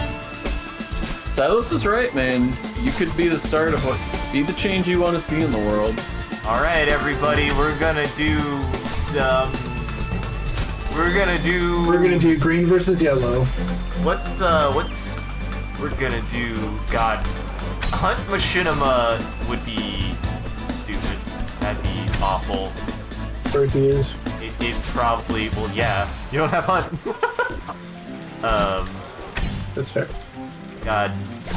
That one would only work because that one could only work if you want to do it the easy way, because they did add training grounds, but I do kind of love the thought of it is all shot in live matches, so there's always a chance that the fucking guys could get killed in the middle of their shoots. I kind of love that. That's awful. You have to play like 1,000 hours for a single shoot. Listen, man, die for your passions. That's what I say. Don't actually, though. That was a joke. Fucking Jesus. You could make machinima. What would you try to make? If you could make a, what? I guess I need to change. What is? I've always called them machinimas. What would be the terminology for that? I also know them as machinima. I know there's the machinima company, but I also know them as machinima. So if we're talking about like a 3D game where you can kind of turn on like a camera mode and sort of create scenarios. I mean, even if there's not one by default, a lot of games have one that you could just like hack in. That's true. In the case the biggest thing is you would need to be able to have multiple characters controlled at the same time. Yes. Yeah. Okay, well this is a cop-out of an answer, but I don't know. It'll probably make some fun. Yeah, we all know, but... Yep. I feel like MMOs are cheating. Yeah. I will say, I will again give credit. They got creative with how they took the shots, because they didn't hack in with Halo. They just had Halo. Like it was not like edited in any way, shape, or form, and they specifically like shot shots in a way that you could only see like the crosshair, and it was boxing out the gun and everything for the actual person, the cameraman, but the cameraman was just another player in Halo. Yeah. Minecraft is a good one, Silos. There's gotta be so much Minecraft machinima already, though. Oh, I'm sure. Yeah, that well goes deeper than a well that goes really deep. See, the trouble is, my instinct would be to go for something with really distinctive character designs, but one, that's not really what made those old ones work, and two, if there's distinctive character designs, that usually means there's already distinct, like, characters. Yeah. The whole thing that made Red vs. Blue work is they gave characters to otherwise very minimalist characters. Yeah, you kind of want something with, like, generic, or at least less fleshed out characters. I feel like you could make a pretty good like Warhammer machinima in that regard. Which there's so many. 40K. But which game? There's 40K is a setting, the delineation. It's more like a genre, actually. 40K actually means nothing. I do hate that, by the way. But yeah. You're right, and I'm angry. So which Warhammer 40K I don't thing? know Are you which... thinking like Vermintide or something? Because I haven't really played any of the 40K games. Yeah, it would have to be. It would just like probably have to be more of a Vermintide or something like that. Yeah. A game that's not, because I know there's also like some like top-down like isometric ones. Because those, as you were just saying, it's more of a genre than a game. So yeah, it'd have to be something like Vermintide or something like that, where you can kind of get a more first or third person kind of view. You could do like a Titanfall. You could do like actually a Titanfall machinima would probably be pretty good, since you could actually coordinate that. I mean, you would run into the hunt problem again, though. Well, yeah, where you'd have to do 1,000 deaths to. You can do private servers in Titanfall now, anyways. And I thought you could even before that. So maybe. You could do that, and then even if there are NPCs, you would just keep seeing and hearing NPCs in the background. Those guys are usually not lethal in my experience. You really have to fuck up to get killed by the NPCs by the mobs in Titanfall, in my opinion.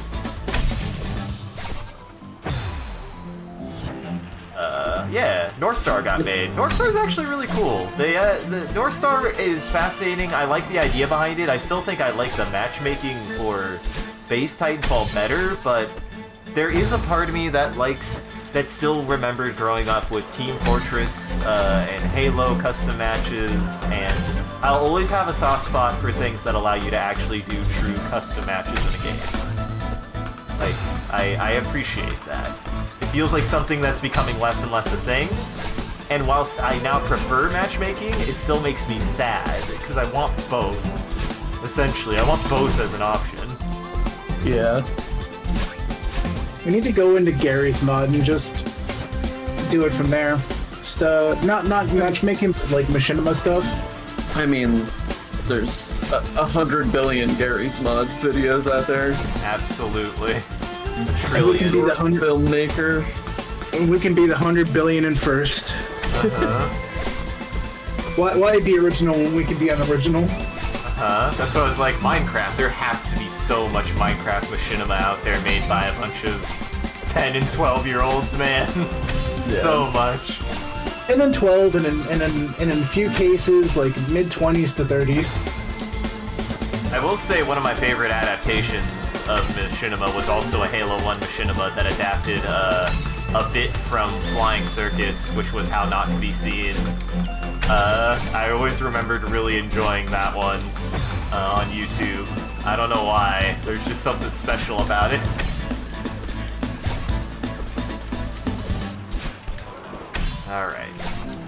Alright. Now here's where I'm like, I'm not... Like, I can't jump that. I have to do it twice, right? Am I crazy? Like, this part, I have to dash twice up, jump off of that, and go left, right? Yeah, I mean, you're doing a wall bounce on that second one. Yeah. And then you hug the switch. And then, yeah. And then you hug it while it's moving on over. Thought so. Because I tried that. Because, like, the first one will just get you. What is the purpose of the first one other than, I guess, to prevent you from hitting...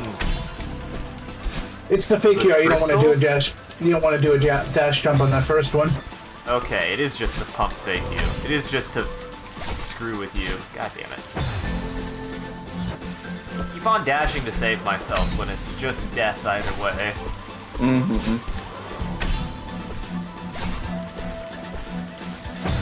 That one was just... my bad. That was just my bad.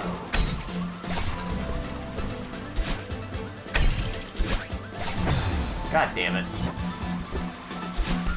Oh man, I'm so glad I was able to get past that last room though, because I could feel it in my, like, thumb there for a second. I was like, oh my god, I can't keep doing this motion over and over again. I'm gonna get damage. I'm gonna sustain permanent damage. The carpal tunnel's gonna set in. Like, again, this and Sans fight both make my hands hurt. Come on, just give me another jump, you dick. Yeah, I don't see any way to do this without having to do little jumps. Yeah, I'm not sure. Probably, maybe not actually. Not this section here, for sure. Okay. Nice. Okay.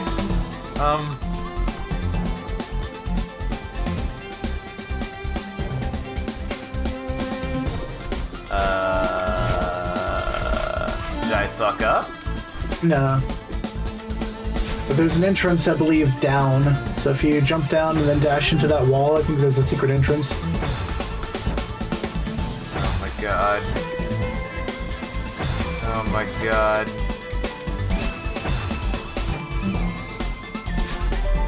Why would you do this to me?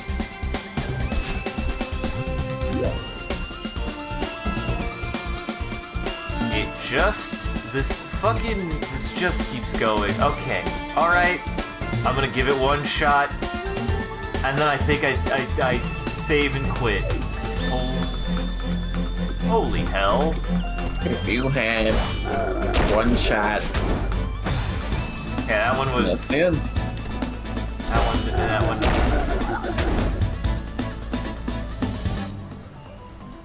It's trash. If you had 2 shots, 2 opportunities, this is everything you ever wanted. Would ya? If you took 2 or more shots. I cannot remember. If you'd like, Isaac, I can see if this is the room before a checkpoint. If that would help you emotionally. Really will help me emotionally.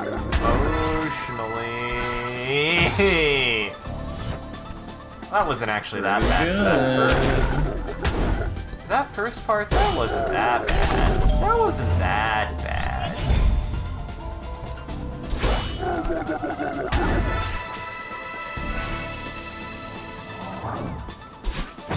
I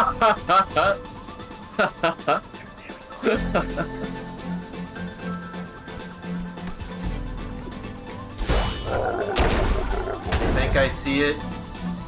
One more, I promise. And I hate it. You I had hate 4 shots. Or 4 opportunities. Wait, how do I get him to go? What? Huh? What's up? I gotta get the pink. How do I get him around that block? Cause I gotta get him through the thing, right? Look. I gotta get the... I take the feather and I have to have him go... here. He has to break that. And he has to break that. Totally. You gotta go up. Oh my god. Oh my god.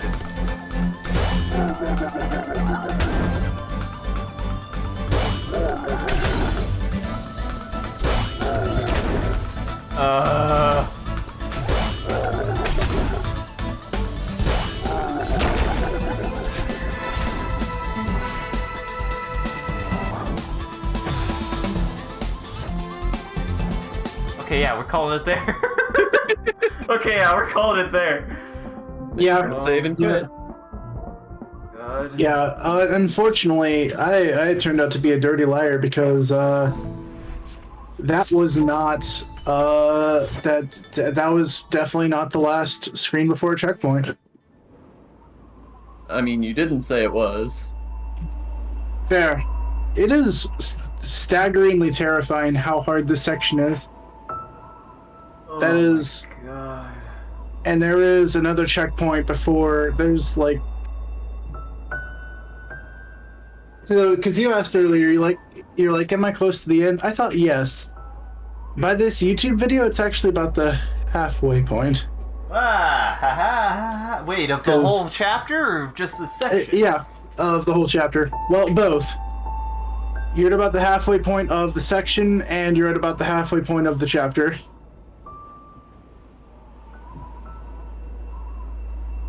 Good luck. Christ almighty. Holy fuck. Well, I mean, I made good time, so probably 2 more than it sounds like? I could do probably a quarter a stream. Yeah. Oh, my lord. My lord almighty and Christ and Jesus and Gandhi and Buddha and Thor. Who do I gotta ass to not lose it? Yeah, because after this, you'll hit a checkpoint. So there's 1, 2, and then the final screen. Final screen is its own checkpoint. That's good. Yeah, That's you could just pop in the final screen at any time. Yeah. Oh my god. Well, thanks for joining, everybody. I hope you had a good time and enjoyed the show. If you're able to join the live show, thank you for stopping by and chatting and watching. If you're watching this in the future, thank you for taking the time to go back and rewatching the VOD. We appreciate it. If you're out there and you enjoyed this, and you want to see more of what we're up to, I recommend scrolling down below and following or clicking any of the links. There's a link to an Instagram, a Facebook, a Twitter, and a Discord. We post when we go live on any one of those platforms, as well as anything else that we're up to, and just generally you can come hang out with the rest of the community there. It's a good time on the Discord. Speaking of which, shout out to our community there, and everyone who follows. You guys are a wonderful audience, and we appreciate you. If we do anything particularly entertaining or noteworthy, feel free to clip it and share it on the internet. Just make sure also hashtag with MCCanary, or link it back to the stream, so people can find more of the good stuff we do here. Also, stick around to the very end. We always do a bit of a closing bit, and we do raid after every stream, so that way the vampires in our chat could continue watching. Just make sure to lock your windows and your doors, because it's almost lunchtime for vampires. Actually, it's brunch time for vampires. Brunch time. You know, does anybody talk about brunch time anymore? What kind of fancy-ass motherfuckers do you think we are? Also, a huge thank you to everyone who supports the stream and all of our subscribers. Your generosity allows us to continue to expand the stream, as well as take on more projects and eat brunches. If you want to see your name added to this list, as well as any other benefits you can get, you could always subscribe directly on Twitch or check out the Patreon page. That'll show you everything that you can get, and any amount is always appreciated. Once again, thank you. And thank you to Ramon to do a wonderful job of holding back the robot army and preventing becoming famous. And thank you, Jackson and Sean, for playing through more Celeste with me. I had a good time. You're a trooper. Yeah. I'ma make it. I'ma do it. I have got sunk cost fallacy now. There's nowhere but up. That's fair. Honestly, Seasides are so much easier than all this. Like, I feel like if you went back to them at some point, you'd be like, man, this is a baby game for babies. Uh-huh. Well, who would like to start housekeeping? I have very little, but I am Downtown Voice Action. I have VODs on the YouTube channel and may start streaming again at some point in my life. Usually I stream on weekends, but I'll figure myself out. We're starting a big project soon, so that's gonna eat some time. Look at Talking Skull. He's right there. Look at him. He has video. Put in eye. You can also check out the rest of our friends, Virtual Boys, Corpse Cryptid, Crowcast TV, and Boo XP's. Virtual Boys is James and Arthur. They usually stream on Tuesdays, playing co-op games or multiplayer games. Corvus Cryptid is Ren's Twitch channel. They usually play cozy games or spooky games. Crowcast TV, Star's channel. She usually does fan art, or she usually does live art on Mondays, Tuesdays, and Wednesdays. Boo XB's Sockwish channel. She usually does horror games and multiplayer games. And me, you can find all my stuff on my Linktree. There's a YouTube channel for my YouTube stuff, a VOD channel for the Twitch, SoundCloud for music, an ArtStation for art. So you can go check everybody out in our network, Goblin Entertainment. I think that's everyone and everything. Stick around, we'll be raiding to someone. What? Nothing. Ah, I see. You made a funny joke. You made a funny joke. I like your jib. I like the your slice cut. of your jib. Uh-huh. I like how you cut. We'll be heading over I like to how John. cut you are. Well, I mean, that's personal, but thank you. Why is it personal? You ain't gotta get into it. We're heading to John J. We're inspiring Isaac's feelings. Uh-huh. We'll head over to John J. He's playing Fortnite. He's playing Fortnite. He's playing Fortnite. Gotta say it like that. He's playing the fork knife. Mm-hmm. So stick around for that. Otherwise, have a good evening, everybody. You, John J. Hey, John. J. Jonah Jonathan. Jay-Z. Sean, is there John anything Z. you'd like to tell the audience? Make sure to put health of good when you're making a noodles. Put strawberries in it. Jackson, is there anything you'd like to tell Liam Neeson? You were in Star Wars? Yeah, you played Jar Jar. Yeah, Oh shoot! Now my world makes sense. And that's why he turned out to be the Sith Lord in the 9th Star Wars movie. I haven't seen it yet. I should see that. Yeah, it's a big reveal. Jar Jar is holding a triple lightsaber, and everyone's like, that doesn't even logically, and then he kills them. Is it just a triangle? Like it just makes a big old triangle? Yeah.